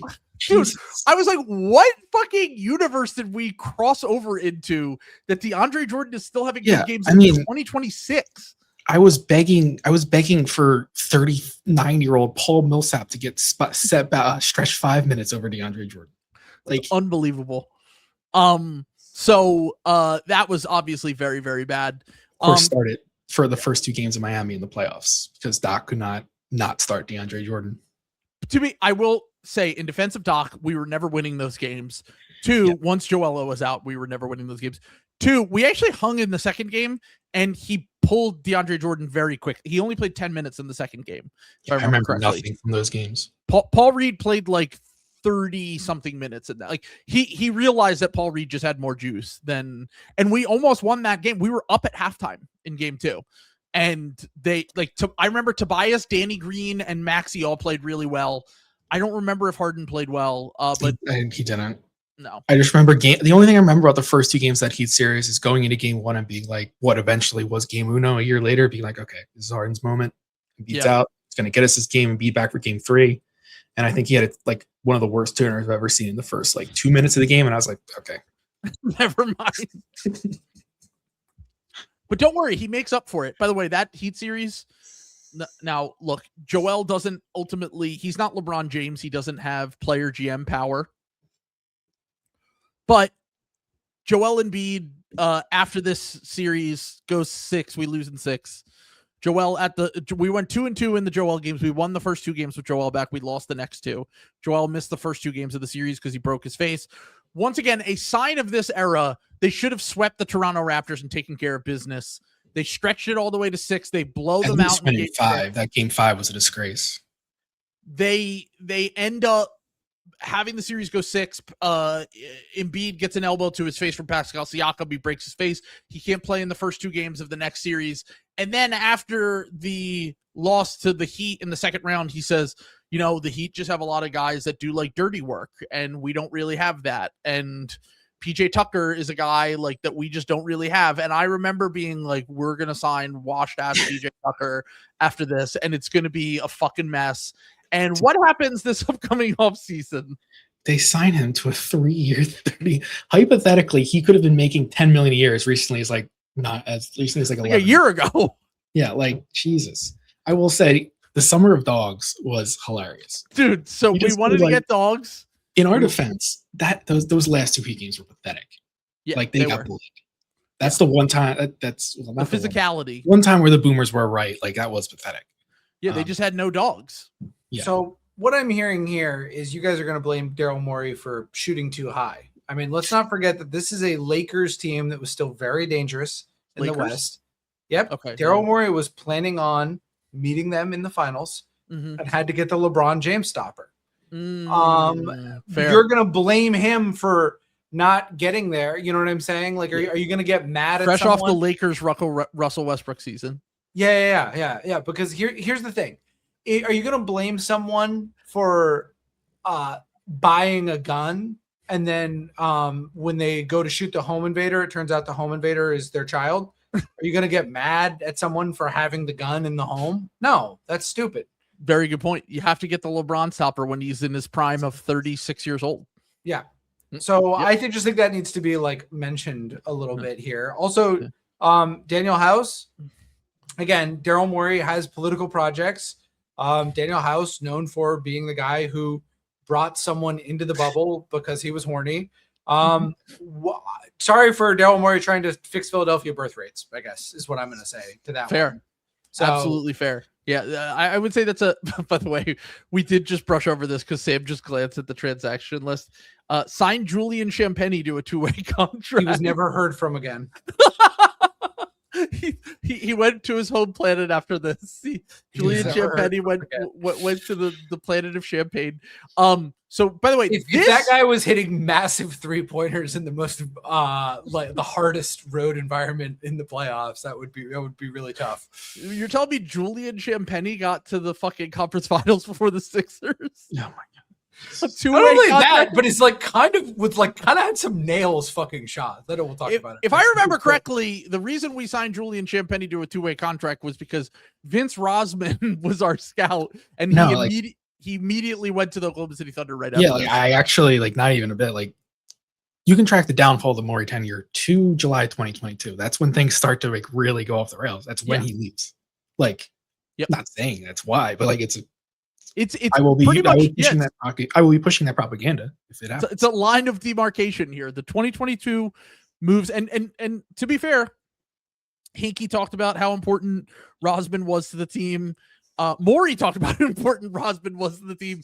Like I genuinely do think that he had a good eye for scouting in basketball. OKC, since OKC's always drafted well, to be clear, but OKC since then has, obviously they've had a few guys have injuries and stuff like that, haven't really played that much. They got AJ Mitchell in the second round. They got, they drafted Cason Wallace in the draft. And then they also signed Isaiah Joe after we waived him a few months after this. And the Sixers ended up not using their first round pick. Now, the Mellon trade was the last time that Daryl Morey actually acquired a good, solid role player near the prime years of his career that fit a need on the team when they traded the David Roddy pick for DeAnthony Melton. Awesome. That was literally draft night 2022. Great trade. And then everything directly after that is when it went to piss and shit. They signed PJ Tucker, obviously the Julian Champagnie thing, they waive him later to sign Mac McClung. They signed PJ Tucker to a multi-year contract, the 3-year mid-level exception, which, by the way, why can't we use those anymore? Like, can we start using those again? But real quick, Chiodo, favorite MLE guy, if you have one, like it's like the class this year is like, well, John Collins. My God, John Collins is my answer because I think you need an actual 4 or at least 4 or 5 that can play with Embiid, who can allow Embiid to play the 4. My guy is Colin Gillespie. It will always be Colin Gillespie. Just give me Colin Gillespie. I'll throw out another name really quickly. There's a lot of guys. Mamu would be the number 1 choice for me. I think that you have to try to do the. Now, look, I'm not saying he's going to be fucking Nickeil Alexander-Walker, but you do have to try to get guys that are like in their mid-20s that might be able to just pop in a different context. And Mamu just had his breakout year, and he's a free agent now. Like, these are the kind of guys I want to say. John Collins is the best player they could probably go get that fits a need. But I would prefer to go after guys that are a little bit younger, like Gillespie or Mamu, just because I feel like those are usually the moves. Like, for example, Ty Jerome with the Grizzlies last year. Those are the moves that have the upside that could potentially like really help you, whether you want to keep them or trade them later or whatever it is. So that that would be my choice personally if we end up doing that. But they signed Daniel House. By the way, also not noted here, they lost 2 second-round picks. Yes, because they tampered with PJ Tucker and Daniel House. Yeah, also not noted here is these were both announced at 6:01. They tampered with PJ Tucker and Daniel House. Like, what are we doing? It's unbelievable, dude. You think PJ Tucker's turned down the 3 for 30 on July 4th? Oh my god! Had to make sure, had to have it lined up, man. Yep, he had business interests in the Delaware Valley. I don't know if what was PJ Tucker's reaction when he was told you're going to get paid $10 million a year? You're 38 years old. Still a 330 deal. The last year's non-guaranteed, but still, you're going to get 330. Yeah, I mean, I remember Heat fans being annoyed that he left because he was such a dog and fit the culture and blah blah blah. And then I was like, yeah, I think you'll live. He's very old, and you guys just spawn rotation players out of nothing. So, so we have that's unbelievable, dude. So we signed James Harden to the contract. We promised James Harden a year from now we'll pay him. This is where it all ended with their relationship, where he backstabbed Harden a year after this. Signed Montrezl Harrell to a multi-year deal. Had to give him that second year on the veterans during minimum. September. It was September 13th. That's very competitive time to sign free agents. People are all over them. Had to give him that second year. Sign Mac McClung. That was like an Exhibit 10 deal, if I remember correctly. Love the flyer on Seika de Boyo. I was excited when that happened. That is a trade. Also Saban Lee and Lewis King, Sixers legends. Okay, so like this trade, I've always said it. Like it's too much for me to read now, but basically, you're telling me I think basically what the Knicks get Hart for what, Reddish and a first. Yeah, it was the pick that became Chris Murray. Yeah. Yeah. So like you're telling me we couldn't have done Thibault in a first? Like, did they want Reddish? So no. This was the thing. It was no. I know for a fact that Reddish was just salary in that trade. They dodged the tax. This was the dodging the tax at the 23 deadline. If they took back Josh Hart, they couldn't dodge the tax. I mean, Josh Hart, another guy that would have fit perfectly on this team. He would have been perfect. He literally would have. Look, Josh Harris is a disgrace. Like, that is Daryl Morey's job, to go to Josh Harris and say, if we can get Josh Hart here, I know he's not a superstar, I know he's not a star. This could be the difference between us winning the finals and losing the second round. Like, that is your job. Yeah. And no one says that when they say, like, oh, well, what do you want to do? They dodge attack. No, that is your job, to go explain to ownership why we need Josh Hart. Right. And by the way, the reason they dodged the tax at this deadline, the explanation was they're going to reset the repeater. So if you're in the tax, because they were in the tax the 2 previous years, and ownership was pissed because they were like, we've paid the tax for 2 straight years and you've lost in the second round both years. Because Morey traded for Harden in the middle of the previous season, they had to go back into the tax. And then the year before that, they were already paying the tax the last year that Ben was on the team when they lost to the Hawks. So they're basically saying, we want to reset the fucking repeater tax because you have built 2 teams that have not been good enough to make a run. And it is Daryl's job to convince them to go into the tax. And by the way, the justification for dodging the repeater was, we're going to re-sign James Harden. We're going to make more moves next summer. They did the exact opposite. They immediately pivoted off of that. So that was a fucking lie. And they literally just got Jaden McDaniels and a second-round pick for Matisse Thybulle, who they held on to for a year and a half to 2 years too long. They could have gotten real value for him at some point, and they just waited. And then they ended up having to salary dump him at the deadline to the Blazers in the Josh Hart trade. This to me is the most unforgivable Morey sequence. And ownership obviously is involved, but like everyone points to different moments. 2023 deadline, that is the best team they've had in this era. It's better than 19 team. At this point in time, like, I don't know their exact record, but they start 12-12 with injuries. Harden, Maxey both got hurt. And they then win 42 of 58 to close the year. And they're dominating teams. Embiid has another level up. Like, this was the moment where you need to go all in at this deadline. You have Embiid, who was about to turn 29. Like, you don't know how much longer we had him playing at this level. You go all in at this moment. Harden's 34. Like, you go all in on that moment. You had a far out tradable draft pick. And their deadline move is Jalen McDaniels. Yeah. Because it dodged the tax. Like, so look, I'm hearing that you guys, so the issue here is that Daryl Morey lied to you, right? He said that he was gonna kind of kick the can down the road to the next year, and then he also didn't do that again.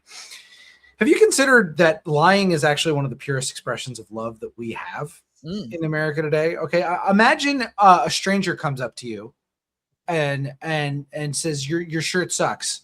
What are you going to save their feelings? Are you gonna lie to them and say, oh, sorry, I think it sucks too? No, you're going to say, fuck them, fuck you. Lying is something we only do to our loved ones, and only our most treasured loved ones. Yeah, because it protects them. Okay. Mm-hmm. So what Daryl Morey was doing here was protecting all of you Sixers fans. I mean, I'm going to tell you what I've told dozens of my girlfriends is, you don't understand how much I'm in love with you, and that's why I'm lying to you. And you guys are kind of coming off like my ex-girlfriends here, who didn't need to put the AirTag in the back of my car and find out that I was, down in Williamsburg, drinking. That's an important detail. That's not an important detail because you should have trusted me and Sure. trusted me to have the wherewithal to understand that I was lying to you for your sake. That's a judgment call that I'm making, and you're not trusting me to lie to you. It's a very, you very guys fair defense. You guys aren't trusting Daryl Morey, and I just want you to like be a little introspective with yourself about that before you go judging him for all that. You know anyway, continue with this kangaroo court. I'm just trial. now noticing for the first time the Charlotte Hornets traded Jalen McDaniels and a 2024 second-round pick, which later became Cam Spencer to the Philadelphia 76ers. What the fuck did you do with that pick, Daryl? Good job. We salary dumped it. We'll get to that in a little bit because is that the KJ Martin deal? That was the KJ Martin balloon deal where we had to salary because I was 25. No, I think it. Oh, you're right. Wait, I think it's Buddy. Is it the Buddy Hield deal? It might have been the Buddy Hield deal. Yeah, we'll get to it. So all right. After this, they signed Mac McClung. Literally, which, by the way, I will say I don't get mad at the Champagne thing. It is what it is. It's funny. At least it's funny because there's no way Daryl's ADHD holds off long enough to keep Champagne. No. Well, what's very funny is that I remember Kevin, NBA Couchside at the time, saying to me, Champagne's like been really good in the G League. Like, I don't think you guys should have waived him. And I was like, honestly, I didn't even really been paying attention to him because you only really heavily pay attention to the G League guys when your team's kind of mid or sucks. Yeah. And at the time we were contenders, so I was like not really paying attention. If you're wondering, and if you're wondering why you have zero memories of Julian Champagne as a Sixer, it's because he played in 2 games here and did not make a shot. I was going to say he only played garbage time, and I barely ever remember him at all. Although I do have a tweet from that summer in Summer League when he was playing, because I remember he signed with the Spurs, and I had a tweet that said, really smart of the Spurs just to basically do what the Oklahoma City Thunder do and say, hey, the Sixers are good at scouting, but they always waive these guys for nothing. Maybe Julian Champagne will be pretty good one day. Yep. So that turned out to be right. Julian Champagne played 6 minutes as a Sixer. He did not play much. 0 for 2 from the field as a Sixer. Yeah, hold on. So I'm looking at my I literally said we're a few from this was July 5th, 2023. We are a few months away from painfully talking about how the Sixers waived Julian Champagne for the publicity stunt that was Mac McClung in the dunk contest. By the way, one of the 10 greatest moments in Sixers history. People still say it could have been worth it. Who knows? Is it worth it to make a conference finals and have a fifth starter in Julian Champagne? Spiritually made a conference finals. Mac McClung saved the dunk contest. You can't put a price on that. Mac McClung set the vibe for the 2023 playoff run, which Morey then ruined. Not Embiid. He didn't ruin it. Yeah, Julian Champagne recorded 1 steal. That is the only statistic he recorded as a 76er. Incredible. Absolutely incredible. Vince Rosman, when you're hired this summer, you can make up for it by trading for Justin Champagne on the Washington Wizards. Is one of the best rebounding wings in the history of the NBA. Go do it. At least we didn't just then go sign another washed big on the buyout market. Oh no one could have ever seen us signing Dwayne Dedman. By the way, 3.5-4 years after we wanted him, Chiodo. Remember we wanted him back at the 2019 deadline. Yes, I wanted him bad in 2019. The amount of guys in 2019 that we could have gotten and been NBA champions is nuts. The Dwayne Dedman thing, I never got quite as mad as others because they signed him the morning after the Super Bowl loss to the Chiefs. And I woke up, checked Twitter, and there was a bunch of people complaining about Dwayne Dedman. I was like, are you guys fucking serious right now? Maybe they were lost the Super Bowl. Yeah, I do remember that. I remember that for me personally being the second plane hitting the tower, but I understand that a lot of people didn't have the same visceral reaction that I did. Okay, so they lose the Celtics series in 7. They fire Doc Rivers after the season. Demon Doc is gone. I once again, I've said before, and I'll say it again, the only playoff run I really blame Doc for is 2021. I really don't like.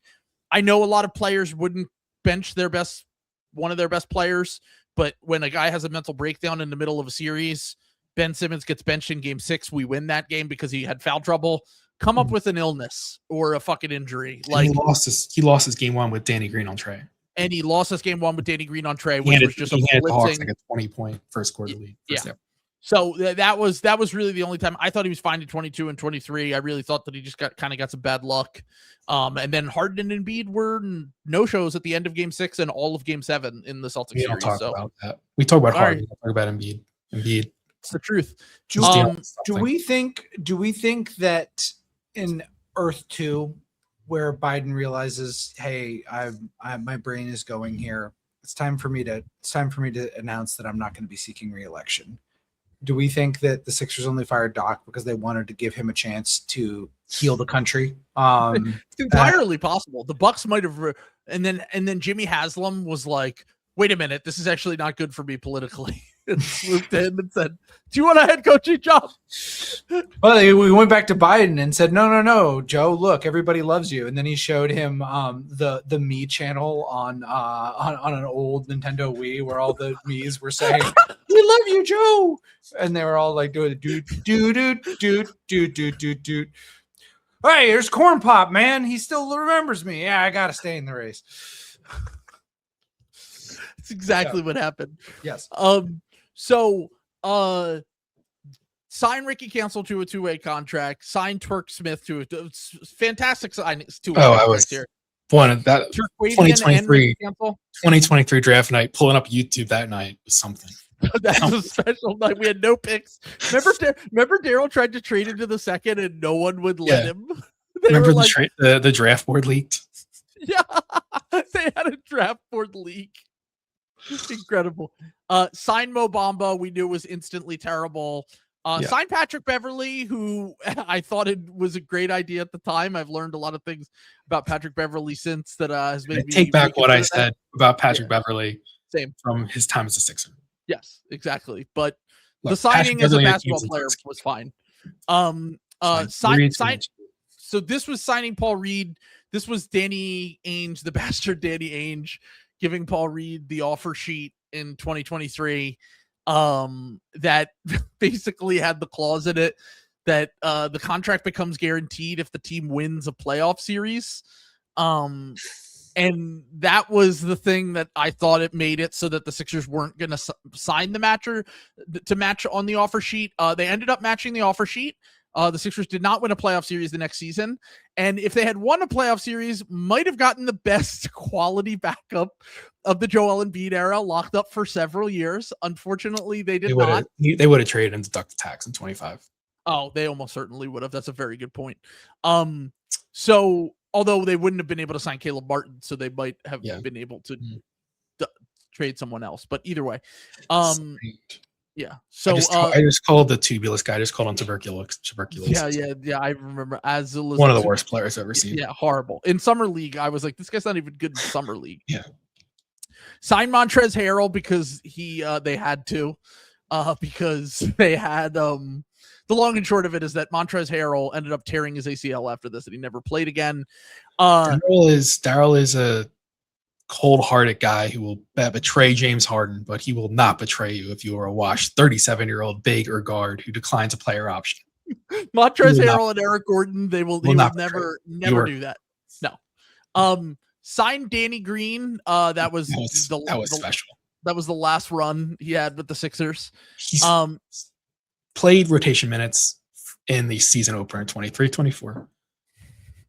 One of the craziest things I've ever seen. Thought about that, and then they waived him, and he never played again. They waived him after the Harden trade. One of the craziest things I've ever seen was Danny Green checking in. 39-year-old Danny Green wheelchairing his way into the game with 6 minutes left in the first quarter. Absolutely insane. So they signed Kelly Oubre, the veterans minimum contract, which, by the way, Nick Nurse was the head coach at this point. Kelly Oubre was a Nick Nurse guy. So I don't really know what Daryl Morey did for his job after Vince Rodman left, because Nick Nurse was the only, anytime someone was decent for us, it would come out later that like Nick Nurse really liked him and told him to sign him. And I'm like, Daryl built the 2018 Rockets again, and then it was just the Thanos meme at the end of Avengers. Just his job here was done. Yeah, exactly. So Oubre, great veterans minimum signing. He started a lot of games for us that season. Obviously they signed him to a bigger contract later, which we'll get into. But he doesn't get hit by a car. We're Cup champs, the inaugural Cup champs. That's actually very, very good point. That did swing Cup history.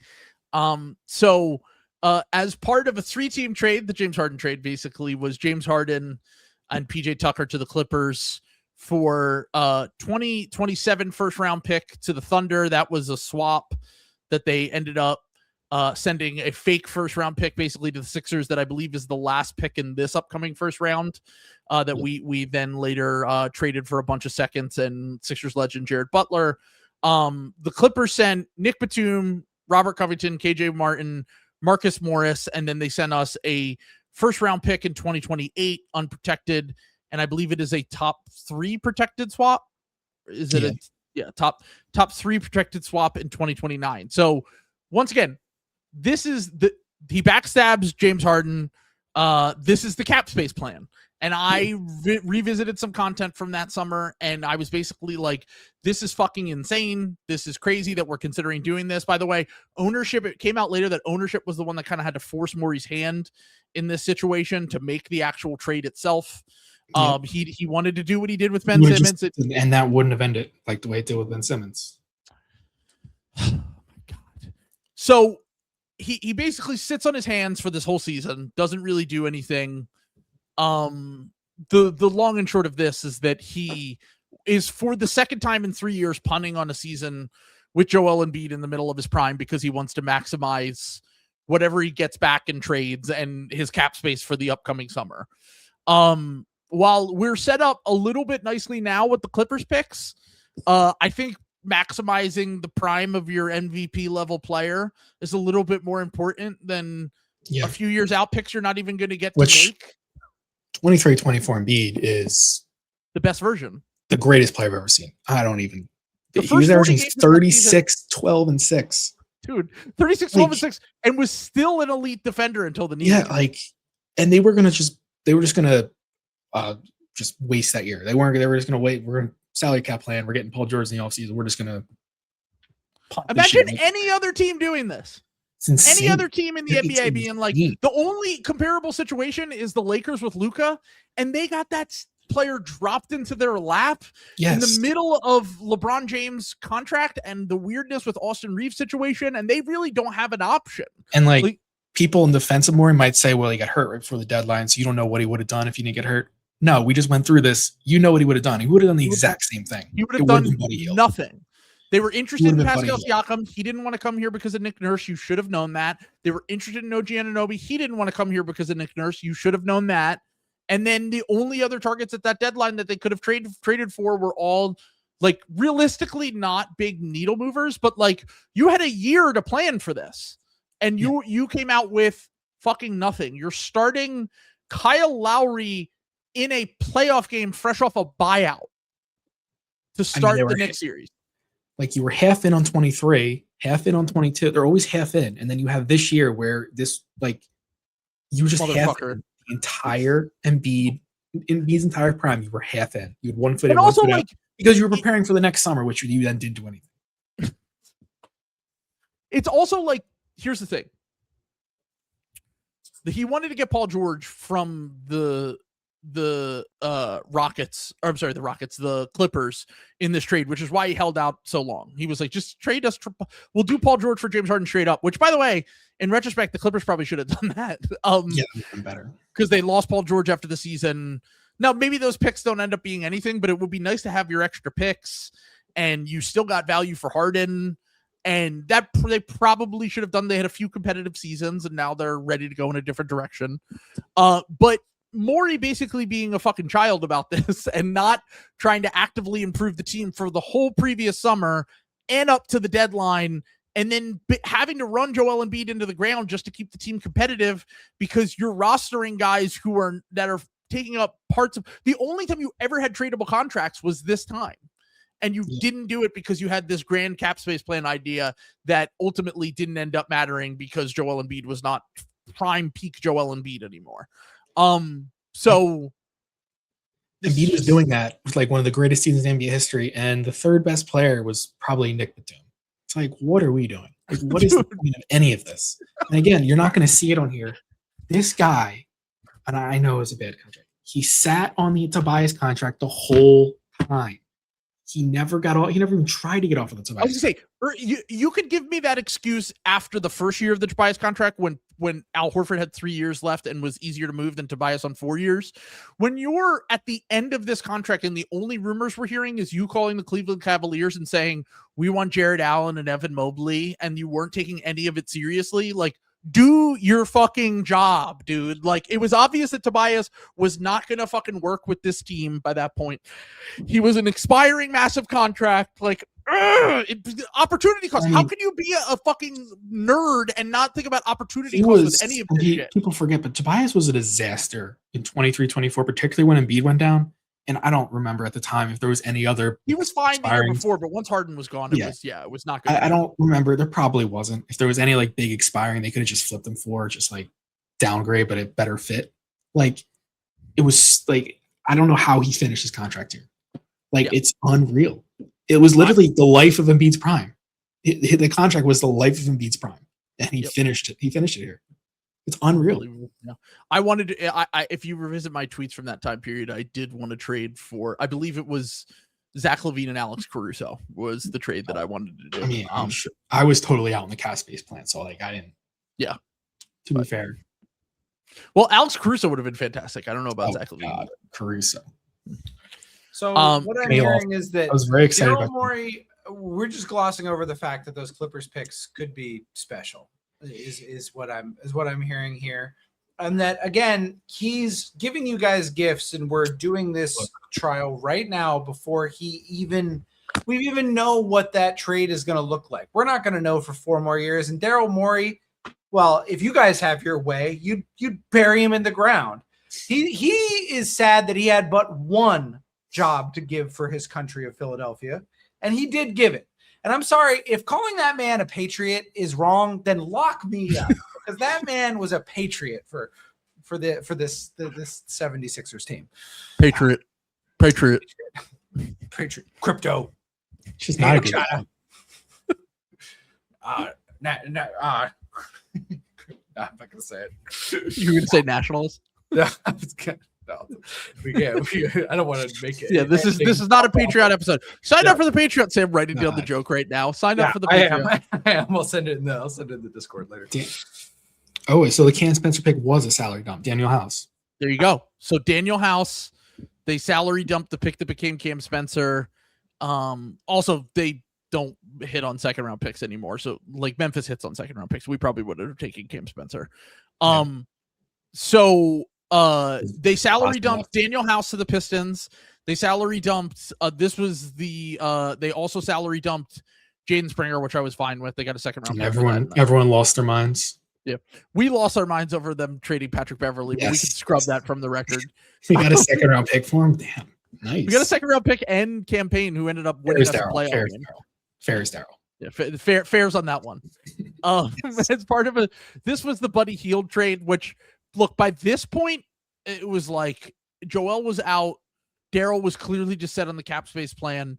I was like, whatever. Buddy Hield's at least like a swing, right? The thing that I still don't get about this, why did we trade Marcus Morris's expiring contract instead of Robert Covington's? Yeah. Anthony Melton and Robert Covington both had debilitating injuries on similar level contracts to Marcus Morris. Robert Covington never played after this. He was day-to-day for 6 months. It was unbelievable. It was incredible. It sucks that the cover unit did not end up. No. If the Sixers ever do a reunion with a player, it will always suck, with Andre Drummond being accepted because he is a GOAT. Yeah, and Ben Simmons when he comes back. Next year, he's going to be the missing piece. He's got his fishing title now. Now it's time for his basketball title. Basketball cup. The title thing's over. Yeah, as you said, the cup is becoming more important because it is. The cup is way more important. Fucking Knicks. I would like. This is something that Daryl would never do. Is have your team in order to start the year for the cup. Maybe our next guy will. Maybe Vince Rodman will do that. Yeah. Oh, by the way, I just heard Sam say "fucking Knicks." They're down 10-4. 5 minutes into the Eastern Cup. We're doing more important things over here while the Eastern Conference Finals begins. Of course, they fucking fall apart. Like everyone. Okay, they haven't played in over a week. Like OKC did the same thing. They didn't score for the first like 10 minutes of that game. The it follows stalking horse is going to hand the Thunder the this is their this is their punishment for being tryhards. I will say this much. If this goes anything like Cavs Pistons, the second that you give up on one of those teams, they immediately come back and win the game. If that happens again, then the Knicks will be winning this game. So all right, we're gonna go to let's wrap up this 2024 deadline. Just never made any sense to me that they did this trade, and Marcus Morris actually had like he had like a big game for the Cavs in the playoffs. The Cavs, that's right. Yeah. And I was like, look, he was washed. His defense was terrible, but he won us like 2 games that year. He was good. Like, he was good for the Sixers. He had random games where he would just make 7 threes and like rebound, and I was like, all right, this is something. And they just, I love that team. Yeah. I look back 2 years later, it's a horrible team, but I love that team. Horrible. We gave Marcus Morris the keys to the city when he was here. Yes. Do you remember that? They did. They gave him, dude, that season, that was such a weird season. Dude, it was like the purgatory year, just a very I do regret some of the things I thought about how much I love some of those players, like Patrick Beverley, Marcus Morris. I don't know why I love them that much, but we did oops Marcus all Morris dogs. Now shitting. Winning that game in Houston that year was so fucking incredible. That was my favorite game of the whole season when Marcus Morris went off and they were just like the 4-point play. They also almost beat the Celtics that year, if I remember correctly, in Boston without Marcus Morris. Yeah, without Embiid and Maxey. Yeah, it was Patrick Beverley and Marcus Morris were the 2 best players. The year the Celtics won the championship. That is, never mind. Yeah. So I was gonna say that was one of the only times the Celtics have beaten us in Boston since May 2023. Yeah, I was gonna say we have the playoffs, and Joel Embiid is undefeated at TD Garden since May 14th, 2023. I'm not sure what happened that day, but has not lost to the Celtics since the Christmas Day game, famously after the Cavs space plan. Yeah, that was a championship. All right, let's get through these moves. They signed Kyle Lowry off a buyout, which I was fine with at the time. It was a buyout. It was a fine buyout signing. The issue is we then started a playoff game. Most of all the playoff games. He started 2. And then we had to bench him for campaign in game 3, and then we got back into the series. And I was like, this is maddening. By the way, Kyle Lowry, the best thing he ever did was be an assistant coach for the Sixers. The worst thing he ever did was miss the free throws at the end of game 2 that led to the Knicks cutting the 6-point lead in like 30 seconds and winning the game. Yep. So absolutely brutal. By the way, all these moves, signed Darius Baisley, signed Jeff Doughton, signed Kai Jones, signed DJ Wilson.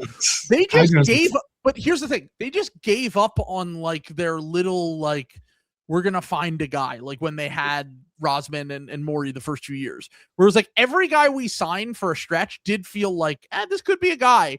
And then it was just, we signed Kai Jones post him losing his mind, if I remember correctly, or he had not lost his mind at this point. No, he did. It was like 2 months after. Yeah. Okay. Gotcha. And then he didn't play a game for us. Yeah. Fairs. I respect Dalton now.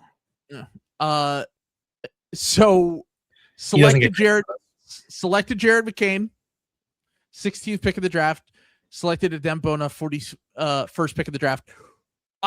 Once again, this is why I just don't really care about his drafting record. And now in 4 years, he has drafted 4 quality NBA players, 1 very good one, 3 pretty good ones, and none of them are on the roster anymore. It's unreal. And McCain, someone who I envisioned as being kind of unplayable this year in the playoffs because of the knee and the fit and all that stuff. We run out of gas in the second game of the Knicks series, which ended up being the only way we could have competed in that series. And he is giving he was a plus 15 last night against the Spurs in that game. Like, he can clearly at least eat some minutes to save the legs of Tyrese Maxey and BJ Edgecombe in a playoff context. And we just ended up losing him for, look, the 22nd pick of the draft, they better fucking hit on that. And a few seconds. Like, what? I will never understand why the impatience. What is up with the impatience? He's just, if he had an Adderall subscription on prescription, he'd be the greatest GM of all time if he's literally on Vyvanse. The thing about this thing is, his brand, and I guess we'll get to this with George, but like his plan was to trade McCain and all of our picks for Lauri Markkanen. Yeah. which was like the NBA was blatantly going away from those type of teams, where it would have been like, imagine if we did that. Imagine if we traded all the picks. That's what it was going to be. The Clippers pick, and it was going to be Maxey, Mhm. and we just had Maxey, George, Embiid, and Lauri Markkanen, and then a bunch of minimums. Like, we'd be talking about trading. We'd be trading Maxey this offseason. I mean, we'd have to, because I think the team would have been too competitive the next year to tank and keep the pick, even without Embiid. But they also would have had no moves to make.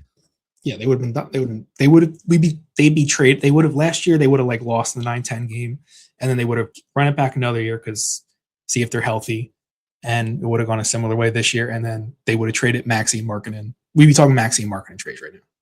Yeah, that's exactly what it was. Yeah, he was wanted like, to do. The league was so clearly going away. This is his downfall. Like the league was so clearly going away from those top heavy teams, and that was his end goal. And this is what he could pitch to ownership. And Kyle Neubeck has brought it up, and this is just like, he's so accurate. He's like, if you want to run a team and do the maxes and scrubs, the stars and scrubs model, you have to use your exceptions. You have to hit on the margins. You have to get on draft picks and veterans minimum signings. And he's just not a good fit with this ownership group if they want to dodge the tax as often as they are, because those things matter they're extremely important in the modern NBA, and they need to build out a deeper team that makes more sense. Really, he's just not a GM built. His style of team building is just not built for the apron era. Like, it's just not. Yeah. And like, look, the thing hanging over all this, because like they signed Paul George to the 4-year max. The Caleb Martin thing, like I was like, all right, we got Caleb Martin for 7 a year. He's coming off this crazy, it was a year removed from the crazy run he had but I'm like, this is a playoff level wing. Like, this is a fine move.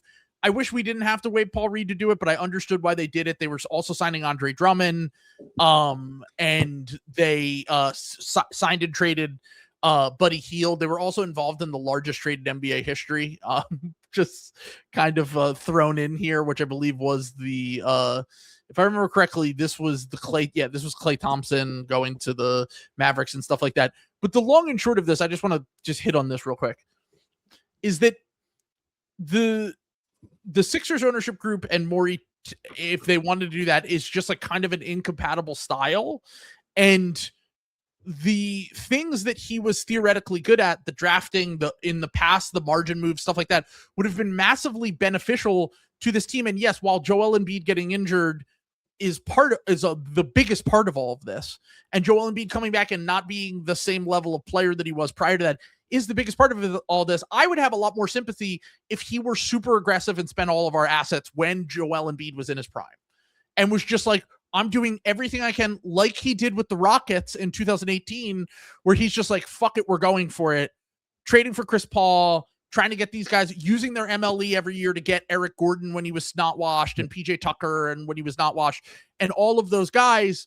And ultimately what he ended up doing was he had hits here and there, but the big picture with all of this is that he had an outdated style, was just either lazy or forgetful on the margins, and forgot how important that stuff was for building out depth when you have a team with someone like Joel Embiid and you're trying to build around max contracts. And we just constantly pivoted. It was like, this star's in, this star's out, this star's in. We never had any sort of like continuity, chemistry, whatever. And I know we inherited a bad situation, but like, it's like, you knew what you were doing when you took the job, and you left it in the same spot that it was in, with a little bit more draft picks at least. But he wasted Joel's prime, basically. He was in a bad situation. He fixed that bad, to his credit, he fixed that bad situation literally in like a night. Literally in a night, he fixed the bad situation. And the unforgivable, it really goes off the rails here, like in 24. But honestly, the window probably closed when Embiid, Domingo fell on Embiid's knee. And then, so his awful moves ended up actually helping us because it leads to Edgecombe. Sure. But really, the unforgivable part is 21 through 24. And just sitting on his hands, doing nothing, constantly waiting for the next big move, As you have a big guy, as you have Embiid, who we know there's a real chance it's a small window. Like, we know it's probably not going to be 34-year-old Joel Embiid going out there and being a top 5 player. Which, by the way, I said earlier, the right move to make in hindsight was Halliburton, but that's why you trade for James Harden instead of Tyrese Halliburton. Because Halliburton might be 3 years away at that point, even though he ended up becoming the player that he is now. James Harden was, still a little bit close to his prime, was not quite the same player, but was still like that guy. And that is why I completely understand why they did that. It's just, there's just trying the same things over and over again. Just like, what if the 23-24 season, what if you're not having Embiid just being asked to do, like, I think he had like one of the highest usage rates in NBA history. What if you're not asking him the first half of that season to put up 40 points a night to win games? Exactly. Like, this is what I've been saying. It's like you're running him into the ground, basically. So just to wrap this up, sign Tyrese Maxey to the max, made him wait a year, by the way, to sign that. Yes. Kelly Oubre, fine. Andre Drummond, whatever. I mean, obviously Tank Commander. Yeah, Tank Commander. This is when we're at the point where it's horrible moves, but it ended up benefiting. I was going to say, the Eric Gordon I give him credit, but like 2-year veterans minimum contract, signed Kyle Lowry, KJ Martin balloon deal that they had to salary dump later. When you sign Eric Gordon, it's time to bring a Kyle Lowry back. I will say the one thing that I give him credit for, even though he had to salary dump it, was like signing KJ Martin to have tradable salary. I'm fine with the KJ Martin thing. That was important because it was literally it was the first time I ever recognized him saying having tradable salary is important. Every other time he never wanted to have it. Yeah, and we went into that season knowing that team was one player away. Like if everyone was healthy and we thought that team was what they was going to be, we knew they were probably one player away. And the KJ Martin contract was a way to get that player. They had a trade exception at the 2021 trade deadline from the Al Horford trade that they just didn't use at all. Yeah. Like those kind of things are like smart organizations use those things and then end up benefiting themselves later because of it. The Celtics do it all the time. So they signed Reggie Jackson. I mean, dude, the fucking veterans minimum signings during this time period. They signed Eric Gordon, and then they're like, okay, to finish this off, let's get Kyle Lowry. And now let's get Reggie Jackson. Like, you signed 3 small guards that are all 35 and up. Like, the veterans minimum signings, the veterans minimum signings, the few years that he had here, I had an exact representation of it. All right, ready? I'm going to read this off. Morey's veterans minimum signing since 2024, which we'll cover all of them in a little bit. Paul George, 4-year max, had to overpay for that. Reggie Jackson out of the NBA. Caleb Martin salary dumped. Eric Gordon, 2-year veterans minimum deal that we then had to dump. Kyle Lowry, who's basically an assistant coach. Trendon Watford, who's Maxey's friend, which, by the way, I didn't hate that move at the time. Andre Drummond, they had to give him 2 years, $10 million, which is he probably should be a veterans minimum guy. And Yabu, who they signed, as we see here. I liked the Yabu flyer at the time, to be clear. I actually thought off the Olympics. Yeah, Yabu signing was great. This kind of move, and by the way, he ended up not being the player that we thought he was going to be, but like these were the kind of moves that we were like, yes, do this. Like, sign a guy that just has not had opportunity, but is clearly just like an NBA player. Any creativity. Any sort of creativity. Anything. Any sign. Watch guys over and over. Just give me any signs that your brain is not stuck in 2019. That you have evolved past 2019. And he really never gave me that sign. Exactly. So in the early years, 2019 was only 2 years ago, so it wasn't a big deal. Yeah. So Pete Nance. Here we go. So Pete Nance traded Caleb Martin, had the salary dump Caleb Martin to. I just need to point out here, in this guy's 6 deadlines outside of the Harden deal, his most win now trade was in the year we were tanking. Traded Caleb Martin for Gordon, and let's be real. Made the win. This is a salary dump. Yes, but it still ended up being it was a salary dump. The second most impactful deadline trade of his tenure was in the year we were tanking. I was so worried that Quentin Grimes was going to be too good and win. He went off for that month, and like there were like 4 games we had to like pull him to lose those games. That Rockets game was the Rockets game. I was like, this guy is literally left Earth. I just want the Rockets game. I was like crashing out, but I was also like, man, like we lose. This is just unbelievable. This might be our pick. Like this might be our pick. We have now. Yes. I want the stenographer to read back to the court that they said that the trade was that he traded a washed player for a good player, and that player was too good. I'm sorry. If acquiring Well, actually, good hold players- on. I didn't finish the Quentin trade. Grimes also. I didn't finish the trade. We got a wash player in this trade. We drafted Yes, Janai the Broom. most washed player. The most washed player involved in the trade was the second round pick that week. Like he's 25-inch vertical, by the way. I looked it up the other day. How? No, I'm sorry. If thinking outside the box and drafting a player who struggles maybe a little bit with verticality is a problem, then lock me up because you have to be willing to try some of these other different things. Really quickly. Quentin Grimes in March of 2025 had a 35-point game against the Atlanta Hawks, had a 44-point game against the Golden State Warriors, and had a 46-point game that Rockets game on 70 true shooting. Dude, 80 true shooting. That is the thing about the Grimes thing that I don't understand. Like, it wasn't just Mickey March. No, dude. To a certain extent, it was, but like he wasn't turning the ball over nonstop and like chucking up shots. Like, I don't understand what happened to his brain. We almost beat 2 playoff teams. Yes, with him just going insane, dude. Like I just remember being so confused. Yeah, we beat the Warriors and then the Rockets. We ended up losing, but we almost won that game. Like that's one of the best tanks of all time. The prosecution has cut the lights to my room, by the way. I'd just like to point this out. I have been set in dark because they don't want the truth of justice. They don't want the light of justice to touch this sham show trial that is like being it's done. not. I know it sounds like a bit now, but like at the time, I remember watching that Rockets game and being like, "This is awful. We cannot lose this pick." But I also remember being like, "Okay, but if Quentin Grimes is our pick, like that's not that bad. Like this is a special player. Like we might have got a championship starter. Yeah, exactly. But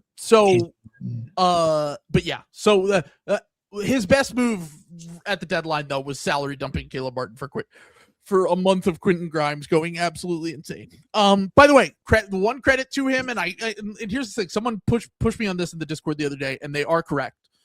He stood firm with the Quentin Grimes thing, not wanting to give him money. That obviously turned out to be the right decision, right? Yeah. But the reason that he didn't want to give him the money was because he has the mandate to dodge the tax if the team is not good enough the next year. Yeah, I mean, so you can't have it both ways, is my thing. Daryl was talking about Quentin Grimes as a core piece at the deadline. Like in his post-deadline, he was talking about him as a core piece. So he doesn't get credit for not paying him. This is why we thought that they were going to trade Jared McCain.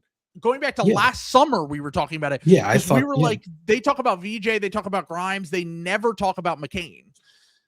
And that is the thing, is like, once again, now I did not want them to pay him $30 million. I think 18 was around the number that I 472 is what I thought.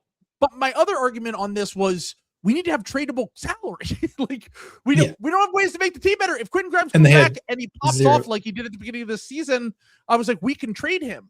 Yeah, and zero tradable salary at the deadline. Still have no tradable salary again. So yes, yeah. Anyway, we're just in an endless loop where we have to give Kelly Oubre bird rights just forever. For the next 10 years, we got to give Kelly Oubre a balloon contract to trade. I feel like I don't want to, like, dodging the tax every single deadline is insane when you have a team. Like Joel was right to complain about it. Ownership is a problem. Yeah. None of the teams that he has built outside of 2023 could have realistically won the championship. And that was the one year he decided not to push back on it. Yes. He could have went to them and been job. And been like, look, if we flame out, I'm going to backstab Harden. You're not going to have to pay the tax next year. Yes. Literally, I'm not even kidding. You should have went to them and been like, hey, this is the last year we're paying the tax. Like, this is it. Like, we're going to double cross James Harden, and we're going to get rid of him. And then we're not going to have to pay this crazy tax bill next year. And we'll have a different idea and we'll have a different window. And instead, decided not to even push. Like, that is you get paid a lot of fucking money as an executive, as the president of basketball operations. That is your job, to go to ownership and say, this is the move to put us over the top. That means we have to pay the tax. And look, it'd be great if you had an owner who will just go out there and say, you got a blank check, do whatever you want. Right. But like Nolan didn't do that until the Knicks were fucking amazing. No. Like most owners don't do it until the Warriors are kind of the exception because they just have, and the Clippers, because they just have endless fucking money. But most ownership groups, and by the way, they're both out of the tax right now too, because they're not competing for championships. Which is another thing. It is very possible to build a better team than the Sixers did while still ducking the tax. Like, that was another narrative that people had. Like, The Sixers especially if you're the margins guy. If you're the guy who drafts well and is the margins guy. The Sixers' sixth best player being Justin Edwards is not because they had to duck the tax. Yeah. Sam, you could have got Jock Landale for cash at the deadline. Sam slandered the Knicks, and they immediately went on a 16-0 run. Talk to me about the score is when you guys are listening to this right now. Go and look at that Cavaliers victory. And no, don't jinx them. They are 2 days off of a game 7. They'll probably lose this one. I could say like, 2 days off of a game 7. You just bounce back in game 2. Yeah. No, the Knicks are winning in 5. This I'm doing a bit. Also, as Chiodo pointed out, the Sixers Knicks was a schedule loss series. So it was a schedule loss series. Like, what are you gonna do? We had no. They gave us a month head start on the cup. I genuinely do kind of believe that. I'm going to be totally honest. It was a Joel Embiid status. Joel Embiid had like 9 debuffs on him by the time. It actually was a schedule loss series. Like objectively, we were high off the Celtics series loss, but objectively, you go back and look at it, it's like there's no chance we're making it through. The team to play 2 days after they won the championship. Like they would have, if hypothetically that series went 6, they would have played 10 games in 19 days. Like. Joel was never making it through that. They should have rested him game 1. But it's fine. All right. We got a month head start on the cup. So so this is basically them just salary dumping KJ Martin. They traded Reggie Jackson for Jared Butler. They traded the first round pick they got in the Harden trade, but they also got back a bunch of seconds, so that ends up I would say would be nice to have the 30th pick in this draft, but I'm not going to complain. I understand why they did it. They got a bunch of seconds. It's very annoying to me. This deadline. It's very annoying to me that we have 15 second round picks and not a single one this year somehow. It's unbelievable. It's very annoying. Please trade into the second Vince Rodman when you get the job. Yes. Sign Chuma Okeke. Let's just run through the list of guys that we saw play in New Orleans when the Sixers and the Pelicans had a beautiful tank off. Sign Chuma Okeke, David Roddy. David Roddy came back. Yeah, I forgot David Roddy came back. I forgot about that. Alex Reese, David Roddy, Lonnie Walker, Jalen Hood-Schifino, O'Shea Brissett, Chuma Okeke again, Marcus Bagley, Philip Wheeler. Did not have a Wikipedia page when they signed him. The only player in NBA history at the time. I went through it. I went through it in the second quarter of one of those games. I'm just like, I think this is the only guy. I went on a list of NBA players. I think this is the only guy without blue. Absolutely insane. Signed Marcus Bagley. There's a typo on here. That's Mark. Yeah, they signed Marcus Bagley, I believe. Isaiah Mobley. We just started signing guys. Isaiah Mobley. Just hold on. Isaiah Mobley. I watched that demon tear down the Smoothie King Center. That's right. Respect his name. Colin Castleton. Hold on. We signed Isaiah Mobley and Marcus Bagley, brothers of actual NBA players that were not real NBA. I mean, the amount of players on this team, there was like 26 guys. It's incredible. Colin Castleton. Yeah. Colin Castleton, I was actually worried might have been too good for us. We were right at the end of the tank off. Being a tanking team is so funny. It's like Colin Castleton might win us a couple games. I was genuinely like, he might have some juice. I remember Dean on draft liked him, so I was a little bit concerned. This is what Adam Silver is taking from you. That basketball reference page. That is what Adam Silver is taking from you. You can't get that at the end of seasons anymore. So 2025 draft selected VJ Edgecombe with the 3rd pick. I'm sorry, you don't get credit for your win now season. And then getting a top. You almost lost the pick. You kept the pick. And then the top 4 guys in this draft are all fucking insane. You really could not have fucked up this pick if you tried. They take VJ Edgecombe with the 3rd pick.